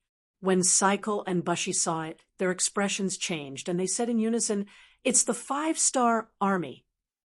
The 5-star army, they had fought with them before. It was the 3rd Army, led by Wu Sheng. A few years ago, they had entered Siberia through the Far East region, but they quickly entered the territory of the Golden Horde. Cycle had fought with them before and lost. Fortunately, Wu Sheng didn't intend to stay for long. Otherwise, the most powerful force in Siberia would have already changed hands. Even so, that battle had left a deep impression on Cycle. The enemy's discipline was strict, and they attacked and defended well. Their soldiers were brave, and even the most elite Mongol cavalry would not be much stronger than them. He had once rejoiced that the 5-star army did not intend to stay, but now they had appeared again, and in such a silent manner. In Cycle's eyes, not only was there shock, there was also deep fear. How could it be them? Bushy recognized the other party and thought of something. His original calmness was finally replaced by panic. He was not afraid when the wizard said that he was the son of heaven, and he was not afraid when Ahuli appeared, because in his eyes, these people could be killed at any time. But now that the 5-star army had appeared, he finally felt fear. Especially when he saw them enter the city, the fear grew even stronger. Great Khan. Bushy turned around and asked for Cycle's opinion. He wanted to gain some confidence from Cycle, but he was destined to be disappointed. Cycle's situation was not much better than his, and there was also deep fear in his eyes. After hearing Bushy's call, he swallowed his saliva and said, "It's the 5-star army. How did they enter the city? I'm afraid we can't beat them." Then, should we retreat? Block had the same idea. Although he was also curious about why the other party appeared in the Great Raven City and what the soldiers guarding the gate were doing, compared to these questions, preserving their lives was more important. Cycle and Bushy saw that the situation was not good, so they prepared to escape. But Wang Guang, who had been watching their every move, began to move. He had already heard the sound of horse hooves and knew that the main force of the army had arrived. His courage was immediately boosted, and he immediately gave the order to attack. Although the Security Bureau only had 20 people, some of them had to be sent to protect Ahuli, so they could only mobilize 20 people. But they were still not afraid and quickly approached Cycle and Bushy while the crowd was retreating. Amidst the chaos, no one noticed these 20 people. Only when they formed a circle and began to close and did they stand out. First, a group of personal guards shouted for the newcomers to stop. Then, swords and sabers clashed together. As the team leader, Wang Guang had an epic-making grenade on him. He had prepared it early in the morning just in case he needed it. And this grenade was also something he had painstakingly brought from the headquarters, and he had always regarded it as a treasure. But now, he could not care less. Seeing the guards surrounding him and blocking his team's path, he gritted his teeth, pulled out the grenade from his waist, and threw it forward. The grenade drew a beautiful arc in the air and then fell 3 feet away from Cycle and Bushy. Although it was not very accurate, following the loud explosion, the 2 generals who had just mounted their horses were shocked by the loud explosion. Their horses also neighed and went crazy. Their horses did not listen to their commands, and after the 2 generals calmed down, they tried a few times, but could not get on their horses. At this time, the vanguard cavalry of the 5-star army finally began to approach. Commander Chow Chow was still far away, but he had already knocked his bow. When he saw the scene of fighting, he did not hesitate to shoot. Immediately, an arrow pierced through a Mongolian soldier's back, and his body trembled as he fell to the ground. Shio, shio, shio, shio, shio, shio, a wave of arrows arrived. Not only were the Mongolian guards dealt with, but even the main generals, Cycle and Bushy, were not much better off, and were hit by arrows. Although it was not fatal, their movements were restricted, and they could not escape. After throwing the grenade, Wang Guang, who had fallen to the ground, saw the main army arrive. A smile finally appeared on his face. He immediately got up, took out a waist plate from his waist, and shouted, "I am the team leader of the security bureau stationed in Siberia, Wang Guang. The 2 over there are the Mongolian guards, Cycle and Bushy. Quickly take them down." As his voice rang out, a group of 5-star army cavalry passed by him and surrounded Cycle and Bushy, who were still howling in pain after being hit by the arrows. At the same time, a portion of the cavalry charged towards the thousands of Mongolian cavalry on the square. As the number of cavalry from the 5-star army increased, the overall situation was settled. Cycle and Bushy were injured and captured. Ahuli followed his agreement with Wang Guang and brought Commander Chow Chow to peacefully reclaim the other 3 city gates. At this point, the new Second Army had taken down the entire Great Crow City with less than 100 casualties, including the 6 members of the Security Bureau who had died. The 5-star army entered the city, but they did not disturb the residents. Apart from a few more cavalry patrolling the streets, everything seemed normal. Even the more daring merchants and peddlers in the city, who came out to set up their stalls, were surprised to find that no one stopped or obstructed them. The Great Crow City was not the first city that the 5-star army had taken down, and it would not be the last city that they took down. As for what to do after entering a city, it could be said that they were very experienced. Because the 5-star army did not cause trouble in the city, the law and order of the Great Crow City was quickly restored. When Yang Chendong and the new Second Army entered the city, there were already many residents walking on the streets. Not bad. The residents here are very brave. Under the tight protection of a group of Black Knight dragon guards, Yang Chendong, who was riding a white dragon, traveled through the city. He couldn't help but sigh as he looked at the scene before him. Yes, compared to the fear that we brought to them, they are more afraid of not having food to eat. The commander of the new Second Army said. Half of his blood was Mongolian, and he was used to being cold and hungry since young. He knew that, in the eyes of the poor, Sometimes life was not the most important thing. Being able to eat was more important. Of course, Yang Chendong understood the meaning of these words. He could not help but sigh. Yes, there are many people in this world who have worked hard for a long time, but still have no food to eat. However, before long, they will be free and become Yangtze's citizens. As long as they are not too lazy, they will not starve. When speaking of this matter, Yang Chendong felt a little proud. After all, because of his arrival, many residents who would have starved to death had food to eat and were able to survive. This was a matter of great merit. Chapter 14:08. Shibi was also influenced by Yang Chendong. He nodded and said, "Yes, to be able to join the Yangtze is the good fortune of these people." This was not flattery. It was the truest feeling he had after so many years. Back then, he had almost starved to death.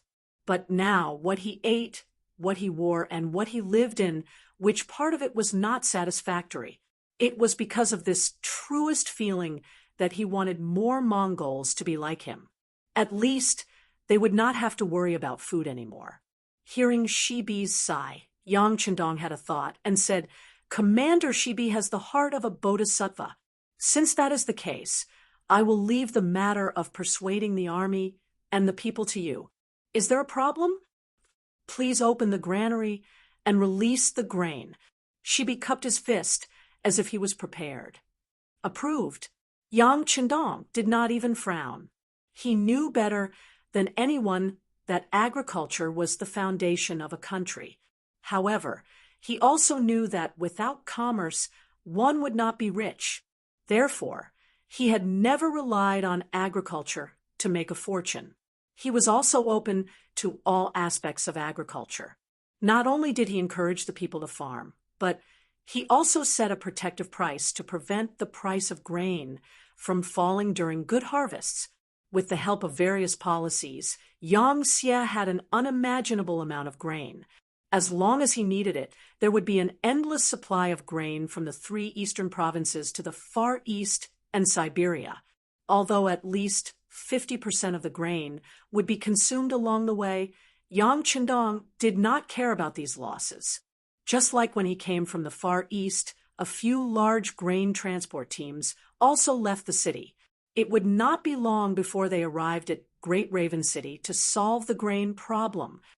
"On behalf of the people, I thank the king." Shibi cupped his fist and bowed solemnly. Then he left with the guards. Yang Chendong was accompanied by leader Wang Guang from the security bureau to his residence in the city. Guang had made a great military contribution this time. Not only had he saved Ahuli Khan, but he had also left behind the 2 main culprits, Zyker and Busi. Hearing that he had wasted a grenade because of this, Yang Chendong laughed and said to Beta Persei, "When group leader Wang leaves, give him 2 boxes of grenades. All right, give him a gun. Don't forget." "Yes, young master," Beta Persei agreed with a chuckle. Wang's face was naturally filled with gratitude when he thought about how he could finally wear a spear and how it was personally given to him by the 6th young master. How glorious it was, he couldn't stop smiling. From Wang Guang, Yang Chendong had a clearer understanding of the situation in Great Wu City. "Oh, according to you, Ahuli is a talent. Then I'd like to meet him. Group leader Wang, please make the arrangements." "Yes." Wang immediately gave a military salute, then waved his hand to call over a team member and gave him a few instructions. Yang Chendong's residence in Great Wu City was where Ahuli used to live. The area was not small, and there were 5 courtyards. However, the things inside were too simple and crude. It could be seen that this Mongolian tribe was really poor. Even the Khan's living conditions were like this. While he was admiring the courtyard that didn't have many things, Ahuli was brought to the courtyard by the black cavalry. When Yang Chendong turned his head, the first thing he exclaimed was that Ahuli was a tiger general. He was almost 8 feet tall and his arms were long. It was just that he didn't know if his arms reached his knees. Sinner General Ahuli greets King Wunan of Daemyong. He had already heard a lot about Yang Qindong's deeds from Guangwang. As soon as he saw him, he willingly knelt on the ground. The stronger one was, the more they admired the strong. Clearly, in Ahuli's eyes, Yang Qindong was the strongest of the strong.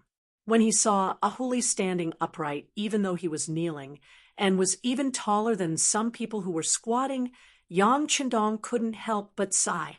It was a waste not to lead troops with this kind of figure. Yes, you are Ahuli, the Khan of this Mongolian tribe.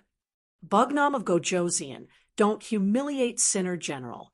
In your eyes, how could I dare to be called Khan?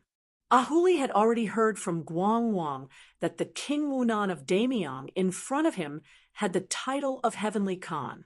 It was he who led the army to defeat the Wala and the Tartar Mongol branch, speaking of which, who knew how much stronger they were. In the eyes of such people, his position as the great Khan looked so laughable. Ha ha! Yang Qindong admired Ahuli's ability to read the situation. It was because of this that he asked, Ahuli, if this king allows you to lead troops to expand your territory, would you be willing? Ahuli, who was kneeling on the ground, suddenly raised his head. His eyes widened in disbelief as he said, Bugnam of Gojoseon allows me to lead troops, but I am a Sinner General. What about Sinner General? I won't hide it from you. At least half of the 5-star army is made up of Sinner Generals. However, ever since they joined the army, their performance has improved. Now, the highest is already a commander. That's right, he also has half of your Mongolian bloodline. This person is in the city. If you have the chance, you can go and talk to him. Yang Qindong thought of parting ways and said with a smile, hearing that there was someone like him, Ahuli was immediately interested. Bugnam of Gojoseon, the Sinner General wants to meet with this person and talk to him before making a decision. Is that possible? Of course. Men, take him to parting ways. Tell him that this king said so. Tell Commander parting to tell him everything he knows. Yang Qindong did not intend to force Ahuli to become a commander. A forcibly picked melon would not be sweet. If Ahuli still wanted to govern a place after meeting parting ways, then he would let him leave the army and start as a small official. The Yang faction had developed to this point, and both the number of generals and civil officials had greatly increased. Although with the expansion of the territory, it was still somewhat insufficient, but it was no longer as strained as before. The great Raven City was taken down by Yang Qindong with the smallest price. This was also because of Yunji meeting. On the other hand, in Wuxi City to the north, Tian, whose first cavalry army couldn't find a suitable opportunity, so they set up their formation and engaged in a bloody battle with Hurahan. Last year, Hulahan led 30,000 iron cavalry into the Far East region and took advantage of the chaos to enter All City. However, when Yang Qindong led his army to All City, they suffered several defeats in succession. Even great General Akmu died in battle. In the end, not only did they lose All City, they only brought back 10,000 iron cavalry. With their strength greatly reduced, they became much more obedient. After returning to All City, they began to recruit new soldiers. They were waiting for the time when they were strong enough to take revenge. During this time, he was afraid that someone would cause trouble for him, so he sent a messenger to the great Raven City to instigate a rebellion. This was also a way to weaken the enemy's strength. Hulahan was not like Ahuli. He did not know how to prioritize the common people. In his opinion, the common people would always be common people.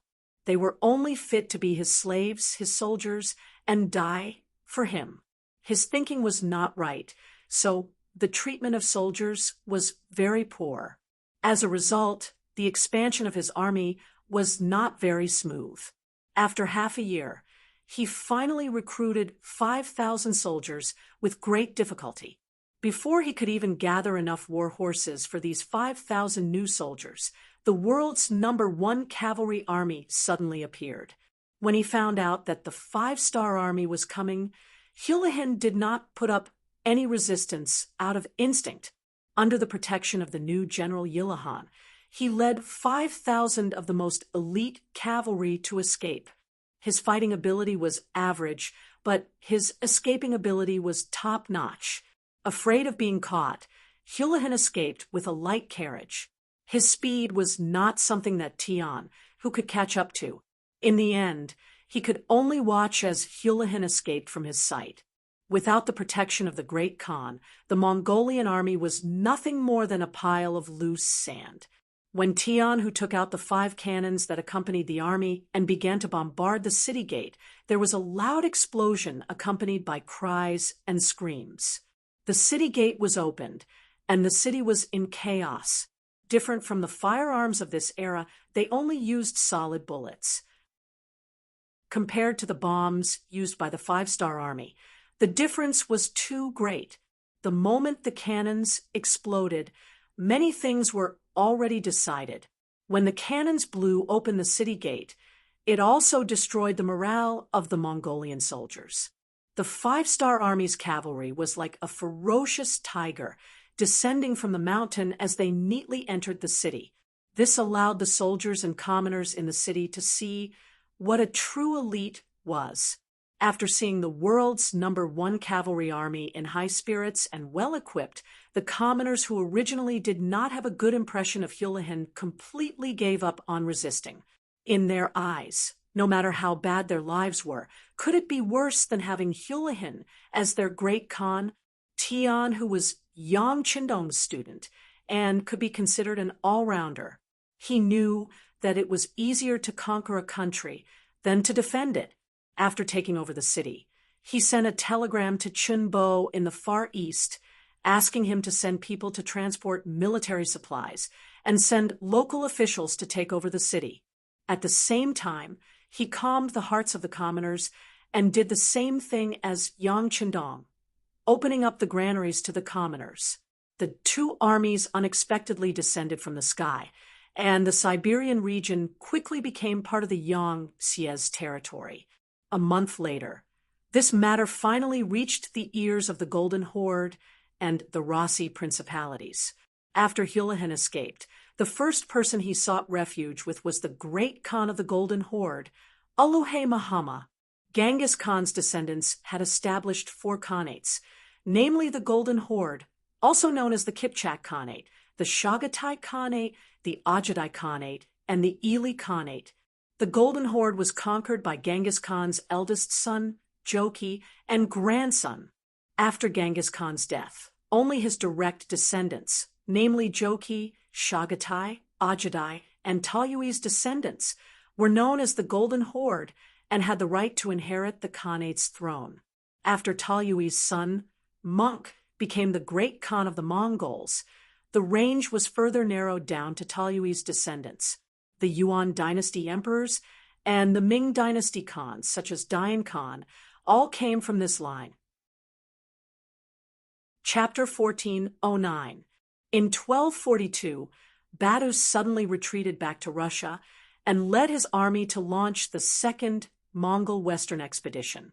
The Mongol Western Expedition quickly conquered the vast lands of Eastern Europe and the Caucasus. After the Western Expedition, Batu established the city of Batu Salai in the north of Astrakhan. The Volga River became the economic and political center of the Golden Horde. It had been more than 200 years since the Mongols first established themselves in Russia. Over the past 200 years, the resistance in Russia had become more and more intense. Even if Yang Qindong hadn't appeared, they would have become independent in the near future. However, with the arrival of Yang Qindong, history had to be rewritten. Uluhe Mahama was the current great Khan of the Golden Horde. He was the 39th monarch of the Golden Horde. He was the true commander of the Mongols in this vast region. Houlihan brought 5,000 elite cavalry to join the Golden Horde. Muhammad took them under his wing based on the principle of strength in numbers. However, his son, Bora, objected to this. Muhammad was almost 60 years old. His son, Bora, had already grown up. Not only that, but his grandson, Hanyad Ali, would also become a general who could mount a horse and fight in battle. It was this inheritance that allowed his family to sit on the great Khan's throne for so long. Bora, who had long been listed as the successor, objected. Even Muhammad had to take this seriously.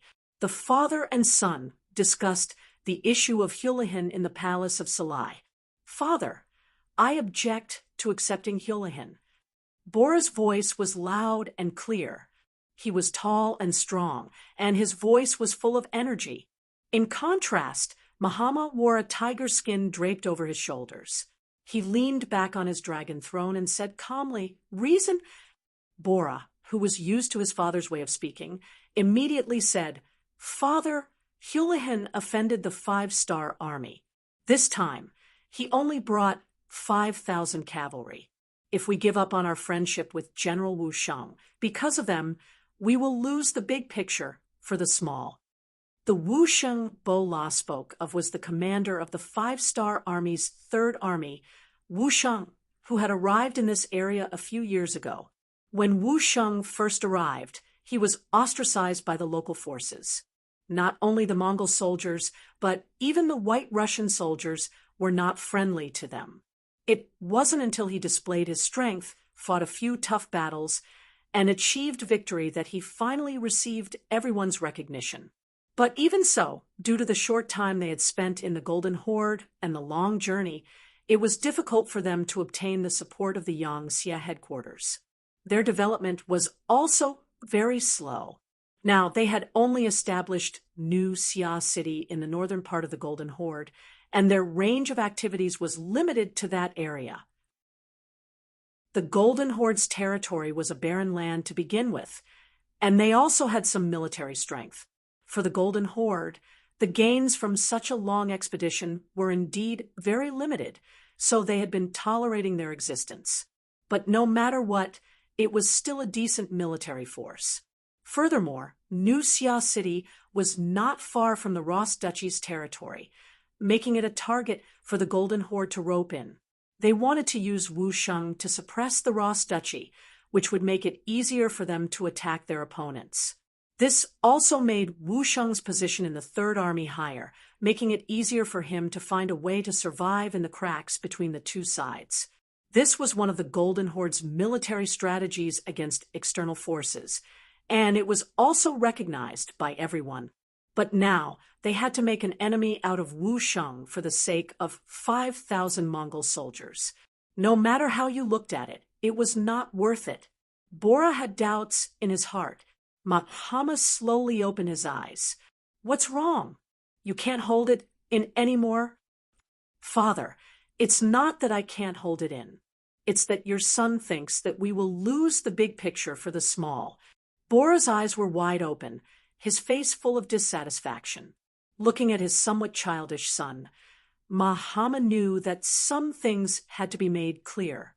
He simply asked, "Father, let me ask you, who is our biggest enemy right now?" "Of course it's the Ross Duchy." Bora didn't know why he would ask such a question. Even a 3-year-old child in the Horde would know this. "That's right." Muhammad nodded. "In recent years, our warriors have been arrogant, greedy, and unambitious. They have long since lost the courage and bravery of their ancestors. On the other hand, the Ross Duchy, under the leadership of the Grand Duke of Blindness, Vasily II's nickname, has become stronger and stronger. Although they are not as strong as us, the gap between us will slowly shrink. If this continues, there will come a day when we will not be their match. They will be our greatest enemy." Bora agreed with this point. He had been working hard for this. At least his Mongol branch had changed. They had begun to practice horsemanship and strengthen themselves. But the Golden Horde wasn't just under their control. there were other branches that were also quite powerful. Their lack of effort, however, was a source of great indignation to Bowler. He always thought that if all the Mongol soldiers had followed his example, it would not be impossible for them to restore the glory of their ancestors to their former glory. Bora nodded in agreement. Mahama smiled and said, "Now that we know who our biggest enemy is, what do you think we should do now that a third force has appeared? Should we pull one of them over and fight the other? Or should we watch the other two fight while we reap the benefits?" "Of course we should reap the benefits," Bora answered instinctively, without hesitation. After saying this, he suddenly shut his mouth. Then he thought of something and said, "Father, do you mean to let Wu Sheng and the Ross dukedom fight while we watch from the sidelines?" Mahama was very pleased that his son understood his meaning so quickly. With such a son, at least one day when he grew old, he could finally leave in peace. "That's right. That's what my father thinks. However, we can't just stand by and do nothing. I'm afraid that the blind Grand Duke won't agree to this either. Therefore, we still have to send out our troops. However, we have to see how we can achieve the greatest victory with the least cost." "Father, I understand now. You mean to say that we should first cooperate with the Ross dukedom to deal with Wu Sheng's army while they are closer to each other. That way, we can watch them fight and then reap the benefits, right?" Bowler said, "Father, I understand now. What you mean is that we should first cooperate with the Ross dukedom to deal with Wu Sheng's army." "Well said. That's exactly what Father means. Think about it. Since we are already going to war with Wu Sheng, why don't we accept Hulahan's surrender? He has 5,000 elite cavalry." Mahama chuckled. Bora finally understood Mahama's meaning. Excitement appeared on his face. Was the war finally about to begin? He, as a hero, could finally be put to use. This was something he had been looking forward to for a long time. But then he thought of something and said worriedly, "Father, how many men does Wu Sheng have? Can they be a match for the Ross Duchy's army?" "Of course they can't, but didn't Hulahan say that? King Wunan of Daemyong is here. With them, we should have the strength to fight." Mahama said, as if he was giving advice. "King Wunan of Daemyong, those two-legged sheep?" When Bora said this, a trace of disdain appeared in his eyes. Two-legged sheep was a term that the Mongol cavalry used to call the weak Han Chinese.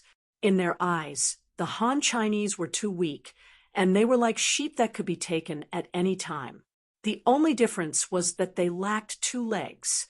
In other words, it was the same reason that some people in history called the Han Chinese the sick man of East Asia. "No, no, no," Mahama shook his head and said, "These two-legged sheep are very different. They are very good at war. The Wara and Tatar tribes have been defeated by them. Moreover, this King Wunan of Daemyong is very good at scheming and bewitching people. According to Hulahan, the enemy's army is not made up of Han Chinese. They have us Mongols and many other races. There is even a White Russian division with over 20,000 men. He is just like our ancestors, full of ambition." Speaking of this, Mahama seemed to have recalled something, and a look of yearning appeared on his face. Bora, on the other hand, fell into deep thought. It could be said that he understood his father very well. This Wunan Wang of the great Ming dynasty could be valued by his father so much. It could be seen that he was not an ordinary person. However, the more it was like this, the more he wanted to meet this person. He did not believe that a two-legged sheep could go against the heavens. Bora was convinced by his father, and the matter of Hulahan's defection became a matter of course. The next step was to send a message to the Ross duchies, stating that they detested General Wu Sheng and the Han army in New Xia City. This was originally their world, and even if there was a battle, it should be decided between them, not an outsider. In addition, there was news that the master behind Wu Sheng, King Wunan of Damiang, had led an army from afar. In order to prevent them from becoming stronger after meeting, it was time to eliminate this armed force. The capital of the Rossi Principalities, Vasily II, the Grand Duke of Moscow. Because he was blinded, his vision was extremely limited, and he was nicknamed the Grand Duke of Blindness. During Vasily II's reign, almost all the independent feudal territories within the Grand Duchy of Moscow were abolished. The independence of the Republican city-states of Novgorod, Vyatka, and Pskov was weakened. History said that he did a lot of preparatory work for Ivan III Vasilyevich to unify Russia. He was an extremely capable talent in troubled times. The letter sent by Mahama was already in the hands of the Grand Duke of Blindness. After he learned the contents of the letter, he summoned a group of officials to discuss specific military matters. Among them was the extremely famous Ivan the Great in Russian history. In 1440 AD, the second son of Vasily II, the Lord of the Grand Duchy of Moscow, was born. Vasily II's first son, Yuri, died at an early age, so Vasily II placed a lot of hope on this child. According to the suggestion of the Archbishop of the Moscow Principality, the child was named Ivan, which later became Ivan the Great. Chapter 1410. His son Ivan, his generals Boris, Pyotr, Sergei, as well as Maxim from Novgorod, Turgenev from Vyatka, and Vanya from Pskov were involved in the meeting. The first thing the blind duke did was to announce Mahama's letter to the public. After that, he sat there quietly. He knew that after reading the letter, his subjects would definitely have something to say. As expected, after the letter was passed around, one of the generals, Sergei, was the first to speak. Grand Duke, this is a good thing. As long as we occupy New Xia City, it will be equivalent to expanding our influence. This will be a great boost to our duchy and our Russian independence. Previously, they were afraid that the Mongols would suddenly interfere when they made a move on New Summer City. Now that the Mongols had the same idea and no longer had any concerns, it was time to make a move. Yes, we agree. Maxim and the others immediately voted in favor. Under the pressure of the blind Grand Duke, the power in their hands was getting smaller and smaller. If there was a chance to expand their influence, it would be a great opportunity to develop their strength. Naturally, no one wanted to miss out on something beneficial. After a while, several people spoke. Only Supreme General Boris and Ivan remained silent. They seemed to be thinking about something. The blind Grand Duke didn't hear them say anything, so he knew that they must have other ideas. He took the initiative to ask, "Ivan, what do you think?" "Father-in-law, I don't have any ideas. Everything will be done according to everyone's wishes." Ivan raised his head. His voice was calm, but in his heart he was somewhat unwilling. As early as when Wu Sheng first appeared here with a new army, Ivan had already dealt with them. At that time, Wu Sheng had received Yang Qindong's order to help the Rossi Duchy resist the pressure of the Golden Horde to the best of his ability. After the cooperation, the relationship between the two sides quickly became closer. It was also from then on that Ivan gained a better understanding of this Han army called the Five-Star Army. This army was well-equipped and well-trained. They fought in a methodical manner. Many of their advanced military concepts were often eye-catching. Furthermore, they often cooperated with each other to deal with the military oppression of the Mongol army. Gradually, Ivan began to have thoughts of using them for his own purposes. For this reason, Ivan made a heavy promise. He said that as long as Wu Sheng was willing to lead the army and surrender to him, he would become one of the great generals of the Ross Duchy in the future. At that time, there would not be many people in the entire country who would have a more important position than him. With such a promise, Wu Sheng only said that he would consider it. At that time, Ivan was still full of confidence, but after several years, he still did not receive an answer, so he knew that the other party was tactfully rejecting him. Although Ivan was puzzled by this, he had never given up on the idea of making the other party surrender. In his opinion, the five-star army was too far away, and there were many things that were beyond his reach. As long as he sincerely invited them, they would definitely be moved by his sincerity. However, the situation hadn't come to a conclusion yet. The main force of the five-star army had actually arrived as reinforcements. This made him completely lose all hope of getting the other party to surrender. It was inevitable that he would feel disappointed, but he was a determined person after all. Since this path did not work, he would not think about it anymore. It was just a pity for a talent like Wu Sheng. Right, the main force of the five-star army had arrived. He heard that his master, King Wunan of Damyang, had also come. If that was the case, would Wu Sheng realize his prowess after he defeated this opponent? Would it be possible for him to come under his banner? Unknowingly, Ivan was filled with anticipation for Yang Qindong's arrival. He wanted to see what kind of ability this person had to be able to make a valiant general like Wu Sheng work for him. Now that Ivan had expressed his stance, only great General Boris was left. This was a person that even the blind Duke respected greatly. It wasn't an exaggeration to say that this person's words could sometimes be compared to several people, especially when it came to military matters. He had the ability to keep his word. After asking Ivan, Boris knew that it was time for him to express his stance. He summarized his thoughts and said, "Speaking of the Han army in New Summer City, they can't be considered our friends anymore. Although they helped us fight a few battles with the Mongol army a few years ago and played a big role as the Mongol army gradually restrained their blade rays, and we continued to grow stronger, they didn't do anything for us anymore. Dealing with them is something that should be done." This meant that he agreed, but everyone knew that Boris didn't finish his words. He must have something else to say. Sure enough, Boris continued to express his stance. This time, the Mongol Khan made his stance clear and decided to make a move on New Summer City. Moreover, he intentionally sent us away. This clearly means that he wants to borrow our hands to deal with Wu Sheng.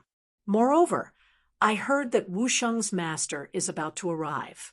If we act rashly and fail, countless variables will appear in the outcome of this matter. This is very disadvantageous to me. You should know that King Wu, Nan of the great Ming dynasty, was able to build a 20,000-strong White Russian army. This is enough to prove that this person has some means. Otherwise, why would our people risk their lives for him? Either we don't make a move against such an opponent, or if we do, we have to beat them until they have no choice but to retreat from this area. Well said. Great General Peter echoed loudly. This King Wunan of Damyang actually dares to build a White Russian army and use our people to fight. Does he really think that we don't exist? This kind of person needs to be taught a lesson. After everyone reached a consensus, a smile appeared on the face of Grand Duke Blindness, who was sitting at the head of the table. Well, since no one raises any objections, this matter will be handed over to General Boris. Everyone has to cooperate with him unconditionally. This is also a very important step in our expansion. We must win, and we must not lose. Yes, Grand Duke. Everyone at the meeting loudly agreed. Thus, a large net was spread out to target Wu Sheng in New Summer City.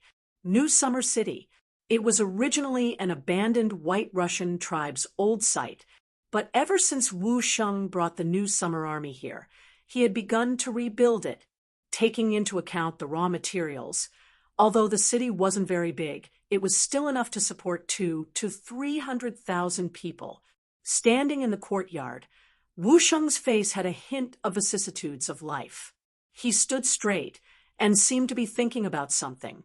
If one paid attention to him, they would notice that his expression would occasionally become somewhat agitated. Sometimes He would frown deeply, as if he was thinking about some difficult problem. Needless to say, he was happy. There was already news that the sixth young master had set out from Siberia and was heading towards him. When he thought about how he hadn't seen the sixth young master for 9 years, the longing in his heart grew stronger. This feeling of reuniting after a long time naturally made him happy. But while he was happy, he was also somewhat worried. In the past 9 years, he hadn't completed his mission very well. Until now, he had only occupied an isolated city with more than 30,000 soldiers and more than 100,000 people. Due to the inconvenient transportation, Wu Sheng's progress in Yang Xie's development would be delayed by a lot. But he also knew that in the past 9 years, Yang Chendong had built a huge empire, made a lot of contributions, and conquered a lot of territory. In comparison, his own small achievements were somewhat unpresentable. He didn't know if the sixth young master would be satisfied or angry when he saw him. Although he said that he was alone and didn't have any support, he had brought his army with him. But after all, they had brought an army with them when they came. Although they had expanded a little compared to before, it was still very limited. This couldn't be considered a great achievement. Sigh. With a sigh, Wu Sheng was dissatisfied with his own achievements in these 9 years. When Yang Chendong was developing and growing, wasn't he also alone? At that time, he didn't have the help of these armies. But to what extent did they achieve? And to what extent did he achieve? It was really infuriating to compare oneself to others. Just as he was sighing, the head of the guards, Zhu Shun, appeared in the small courtyard with a secret letter. Military commander, there's news. Surviving in the cracks, whether it was the Golden Horde or the Rossi Principalities, they were not existences that he could contend against. In such an environment, Wu Sheng attached great importance to intelligence work. In his opinion, a good piece of intelligence and a good intelligence officer could be equivalent to 10,000 elite soldiers at a critical time.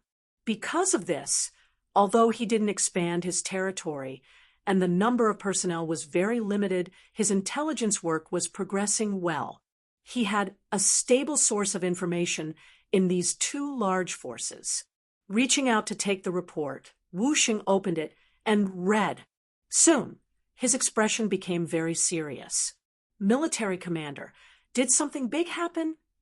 Commander Zhu Jun asked with concern. As Wu Sheng's most trusted person, he knew that ordinary small problems wouldn't attract intelligence officers to send reports. After all, spying was the best. If he didn't want to be exposed, he had to be less active. Since the report was sent, it was enough to prove that something big had happened. Looking at Wu Sheng's expression, it also confirmed this point. Yes, something big has happened. The Mongolian Khan is going to attack us. He even informed the Blind Duke. It won't be long before the enemy's troops arrive. They actually joined forces? Zhu Zhan was very shocked when he heard the news. The Mongolians and the White Russians were mortal enemies. They had been at war for hundreds of years. How could they join forces just like that? Ha! The sixth young master once said that there are no eternal friends, only eternal interests. Obviously, our existence has made some people worried, especially the sixth young master who is about to bring his main forces. They are afraid that we will attack them from the inside. Wu Sheng's face showed a trace of a bitter smile, but it was immediately replaced by a determined expression. You want to deal with me? No matter how strong you are, what can you do? Commander Zhu, we should also make some preparations.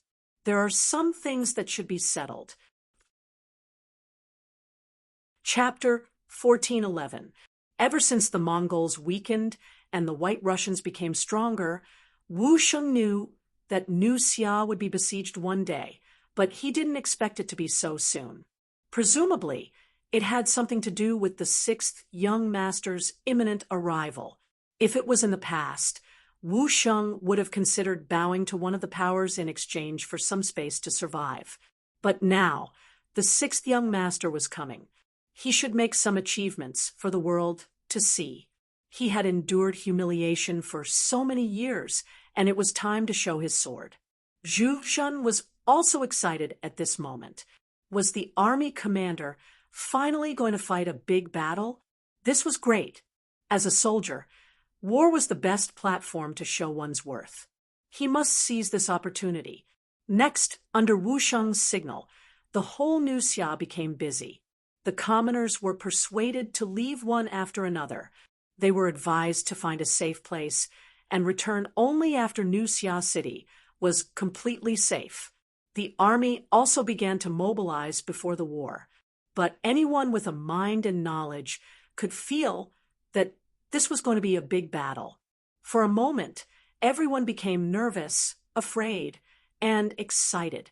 It didn't take long for the Grand Duke of Blindness to hear about what happened in New Xia City. When he heard that New Xia was ready for war, he knew that the news must have been leaked. But he couldn't figure out whether the person who leaked the news was from the Golden Horde or his own men. He only knew that some things needed to be done quickly. He sent for his son, Ivan, to inform him of the situation. Then he asked, "How is the army's preparation?" "Father-in-law, the time is still too short. If the army is to be assembled and ready, it will take at least 10 to 15 months. Ivan didn't expect Wu Sheng to get the news so quickly. His face couldn't help but turn ugly. "No, it's too long. We can't wait. How about this? Isn't Kashgar the closest to New Xia? Let's mobilize troops from there first. In a while, take my order to Beojul and send troops from there. Don't ask to take the city immediately, just entangle their main force." The blind duke shook his head. The opportunity was fleeting. Since the enemy was already prepared, they couldn't wait any longer. Otherwise, the situation would change even more as time passed. Bowler also knew that his father-in-law was right. He was also worried that the Han reinforcements wouldn't arrive as time passed. If that was the case, then it would be troublesome. He immediately gave the order to go. At the same time that the Ross Empire made the decision, the Golden Horde also sent a light cavalry of 30,000 men from the northernmost Beojul to New Xia. The two armies, one in the west and one in the south, vowed to destroy Wu Sheng in New Xia. During this period of time, the evacuation of the civilians in the city was basically completed.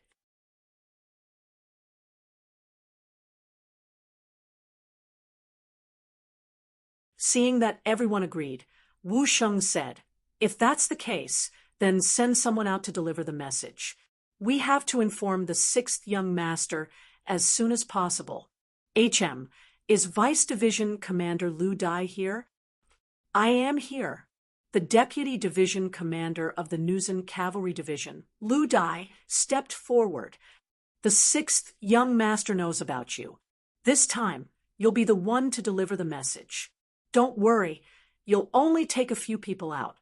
They'll only treat you as a decoy and won't chase after you. Remember, before we find the main force, we can't rest for a moment. The hope of the Third Army is all on you." Wu Sheng walked up and patted Lu Dai's shoulder. Yes.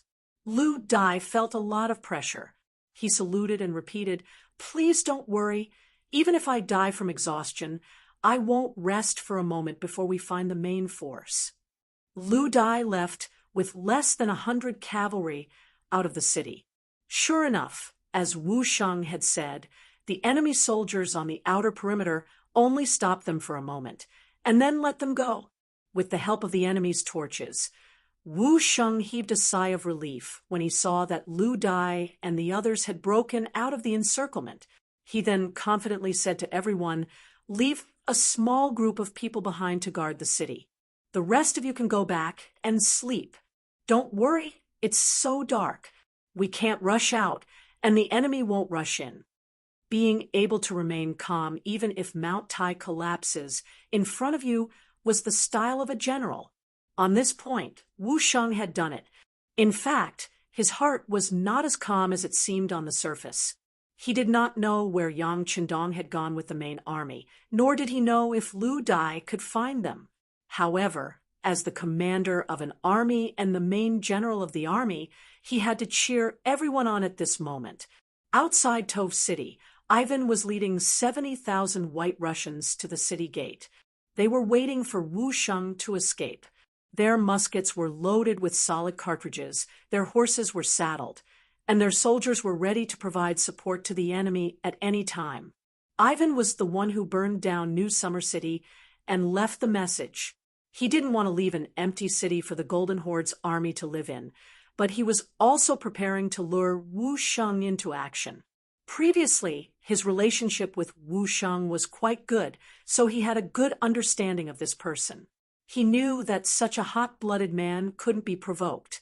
So after he left New Summer City, he sent out a large number of scouts to keep an eye on these small cities. His intuition told him that Wu Sheng wouldn't let this go so easily. Sure enough, just as he met up with the 50,000 reinforcements sent by the duchy, he received a report that the Third Army was spotted outside Tove City. Immediately, he rushed over with his army and blocked the way. Ivan was satisfied, but he didn't let his guard down. After all, it was night time. The enemy couldn't see him, and he couldn't see them either. So he immediately ordered his men not to attack unless they had his orders. He had to wait for the New Summer Army's main force to leave the city before attacking. Because of this order, Lu Dai and his cavalry weren't troubled too much when they left. But after half a day, they still didn't see any movement in the city. This time, General Shigao was suspicious. Gongzi, could it be that Wu Sheng who escaped just now? Impossible. Without any hesitation, Ivan said with certainty, Wu Sheng is a man with a strong sense of pride. Running away from a battle is not something he would do. Because they were once friends, he dared to say this with confidence. Although he didn't know what Wu Sheng was thinking, he was confident that there would be a bloody battle between the two of them. The next step would be to see who was more powerful. The night passed just like that. Compared to the 5-star army, the White Russian army outside the city was much worse off. They had to be on guard against the people in the city escaping, so they didn't sleep much. So when the sun rose, the White Russian army didn't have the energy to immediately charge. When the sun rose, Wu Sheng, who was on the city wall, saw the White Russian army's true strength. When he saw that the enemy had an army of 70,000 with 30,000 cavalry and 20,000 musketeers, he could not help but rejoice that he had not rashly attacked last night. Otherwise, who knew how many soldiers he would have lost when the musketeers fired in the night? After seeing the enemy's true strength, Wu Sheng knew that this was going to be a tough battle. He placed all his hopes on Lu Dai, who had gone out to report the situation. As for himself, there was only one thing he had to do, and that was to set up a trap. For example, the White Russian army didn't immediately attack the city. This was what he wanted. He ordered his soldiers to defend the city well. There was no need to provoke the enemy. Then, he went and checked the city's warehouse. He had to calculate carefully to see how long the city's rations could last, and how long he could last. He also wanted to see how much kerosene, wooden sleepers, and bows were left to defend the city. If they weren't complete, he would have to demolish the houses in the city. Chapter 14:13. A country may be big, but a warmonger is bound to die. At this time, although the Yang faction was incomparably powerful, the pace of expansion was a little too fast. Just the external forces alone were divided into 3. Along the way, there were battles between the Ili region and several other countries. Hundreds of thousands of cavalrymen and infantrymen were mobilized there. Just the amount of food needed to feed the men and horses every day was not a small number, not to mention the fact that there were always deaths in war. Those who were injured needed money to be treated, those who died needed money to be buried, and those who died needed to be compensated. The second front was the sea. There were hundreds of thousands of soldiers, hundreds of ships, and thousands of cannons. Every time they fought, the amount of ammunition used was not small. Along the way were 100,000 cavalrymen, 1,000,000 peasants, and a steady stream of people from all over the world who were marching towards the Golden Horde from Siberia. The road was rugged, the distance was long, and the consumption was astronomical. Over time, it would form a considerable pressure on the finances. Fortunately, the Yang faction had a vast territory, and most of the provinces were already on the basis of self-sufficiency. They could effectively support the Yang faction headquarters. If it were any other dynasty, they probably wouldn't have been able to hold on. Even so, in the long run, it would be a burden on the finances. Yang Qindong knew this. When he led the troops into the Liaodong region, he made the decision to fight as quickly as possible. While there were disadvantages, there were also advantages. For example, when the navy attacked the cities, they seized a large amount of wealth and transported it back to Qiqian City. There were not only gold and silver, but also a large number of minerals that Yang Xie needed. This income had exceeded the cost of the navy. This was a good start, and it also made many people in Yang Xie realize how useful the sea could be. It was because of this that no one openly questioned Yang Qindong's expansion. Even if someone said something, he might not care, and it would not affect the morale of the army. But it was good that nothing happened. There was also the silver mining in Shaowei province that was starting to show results. As more and more silver mines were discovered, the mining team mobilized hundreds of thousands of people. The amount of silver mined every day was not a small number. For this reason, Yang Xie's treasury was greatly supported, and the pressure of needing money was not as great. As Yang Qindong thought about this, a smile appeared on his face. He had just received a piece of news that made him happy through the telegram. Feng Ke's research team in Crimson City, after he went back to teach them last time, had finally rushed out the first true steam engine. This was all thanks to the engine prototype that Yang Qindong had proposed, and after pushing it back, the experiment was finally successful. Historically, in 1679 AD, the French physicist Denis Barbin built the first working model of a steam engine after watching steam escape from his pressure cooker. His contemporary, Samuel Morand, also proposed the idea of a steam engine.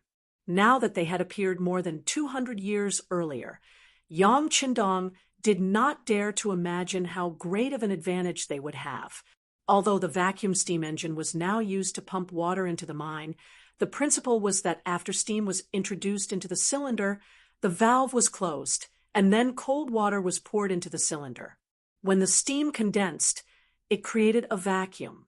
The air pressure on the other side of the piston pushed the piston. In the mine, a rod that went deep into the shaft was connected to drive a pump. The movement of the steam engine's piston was transmitted through the rod to the pump's piston to pump water out of the well. But no matter what, there was still a steam engine. If there was one, there would be two. He saw hope. To the people of the future, this thing was not complicated.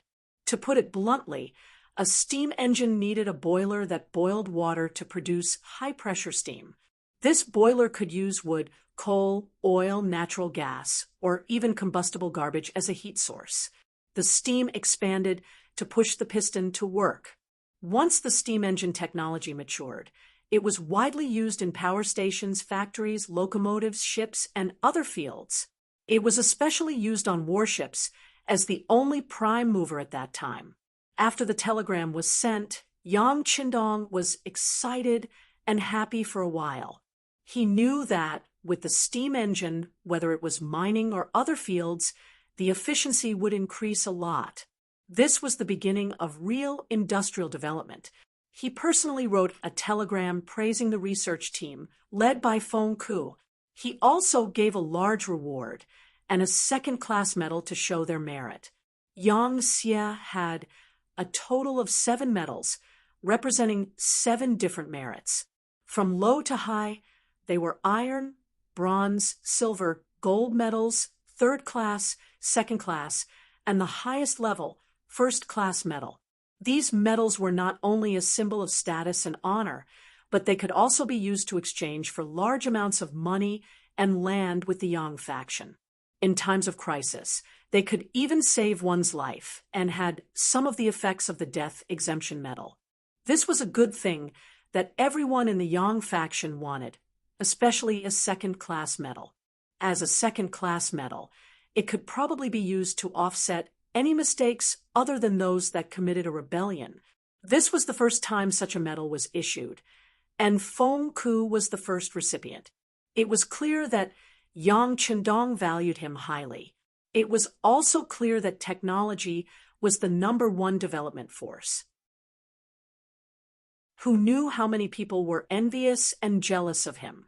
At the same time, Yang Qindong also asked the other party to build more steam engines and continue to improve them so that they could be a great help to Yang Xie's development.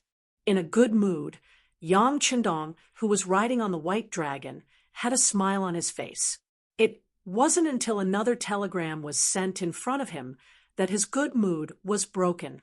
The telegram was sent by the commander of the world's first cavalry army, Tian Hu. It said that the cavalry scouts he sent out met the deputy division commander of the Third Army, Lu Dai, at the border between the Ural region and the Northwest region. He learned from Lu Dai that the Third Army was besieged in Tove City and was waiting for reinforcements. Lu Dai didn't disappoint Wu Sheng. He led less than 80 cavalry out of the encirclement and ran for 3 days tirelessly. Along the way, many people fell behind, and many died of exhaustion on the way to deliver the message. Finally, when Lu Dai was tired and hungry, he finally met the scouts of the world's first cavalry army and was able to send the message. This telegram didn't only say that Wu Sheng was besieged, it also said that the Golden Horde and the Ross Duchy were very hostile towards the 5-star army. Yang Qindong didn't expect that because of his sudden appearance, the two feuds would temporarily join forces. This wasn't a good thing for Yang Qindong, who was an outsider, and he couldn't allow this to happen. If they join forces, then cut them off. Send a telegram to Commander Tian Hu to rush to Tove City at all costs to save Wu Sheng and the other soldiers. At the same time, order my army to speed up. We will quickly give the Golden Horde a fierce blow. Tell them that this king is here. Yang Qindong said with an unfriendly expression. He always believed that if you offend me, I will pay you back. Many times, he even took the initiative to look for trouble. Now, how could he back down just because these two forces joined forces? Moreover, this so-called alliance, in Yang Qindong's eyes, was more of a sign. He didn't believe that they would really care about each other's survival. They probably wanted each other to die early. This was his chance to destroy them one by one. After the telegram was sent, Tian Hu saw the contents, and his expression brightened. The world's first cavalry army hadn't fought a hard battle since the expansion of the Free Division. Now was the time to challenge themselves. As the commander, Tian, who had always wanted to prove that Yang Qindong's choice was right, this expansion of the army not only greatly increased the number of soldiers, but also the strength of the army. Yang Xie's expenditure on the world's first cavalry army was worth it. Men, call 2nd Division Commander Lu Duo and 4th Division Commander Su De. Tian, whose voice was loud as he looked to the west. At this moment, his heart was filled with fighting spirit. Tove City. 7 days had passed. In these 7 days, Ivan led the White Russian army to attack dozens of times. With the help of the musketeers, the soldiers climbed up the city walls many times, but were chased down by Wu Sheng's soldiers. In these 7 days, both the attackers and the defenders had paid a heavy price. Tove City was also riddled with holes and looked like a fragile egg. Especially with the White Russian Army's cannons in place, the attack would probably start tomorrow. In history, the reason why Ivan was able to succeed his father and lead the Russians to defeat the Golden Horde and achieve independence was because of the importance of their firearms. Otherwise, in terms of cold weapons, who would be a match for the Mongolian cavalry? At this time, the Rossi Duchy had bought many firearms from the West and had built some factories to develop firearms. In history, they were a military power, but now they were just in the embryonic stage. Even so, under the constant pressure of the Golden Horde, the Rossi Duchy's progress was quite fast. Although their foundation was weaker, in terms of combat strength, they were much stronger than the great Ming dynasty. This was what it meant when there was pressure, there was motivation. Relying on the flintlock in his hand, Ivan didn't suffer much during the siege, and it was only a 1-versus-2 battle. As the cannons were sent to the front line, one could imagine that the initiative was completely in his hands. As expected of a general, you actually forced me to this point. General Wu, tomorrow I will not hold back. Ivan stared fiercely at Toph City, which was 2 miles away, with his large, spirited eyes. After that, he turned around and left. He admired Wu Sheng and gave him absolute respect, which was to attack with all his might. Even so, he still let Wu Sheng defend the city for 7 days. Ivan could not help but sigh at Wu Sheng's strength. However, he knew that with the appearance of firearms, individual bravery was no longer important. Tomorrow, he would definitely break into the city. At that time, he would give Wu Sheng a chance to return to his side. Otherwise, he would have to kill him. You're tuning in to the Mystic Fist YouTube channel. Don't forget to subscribe and join us on this journey to catch the most captivating stories.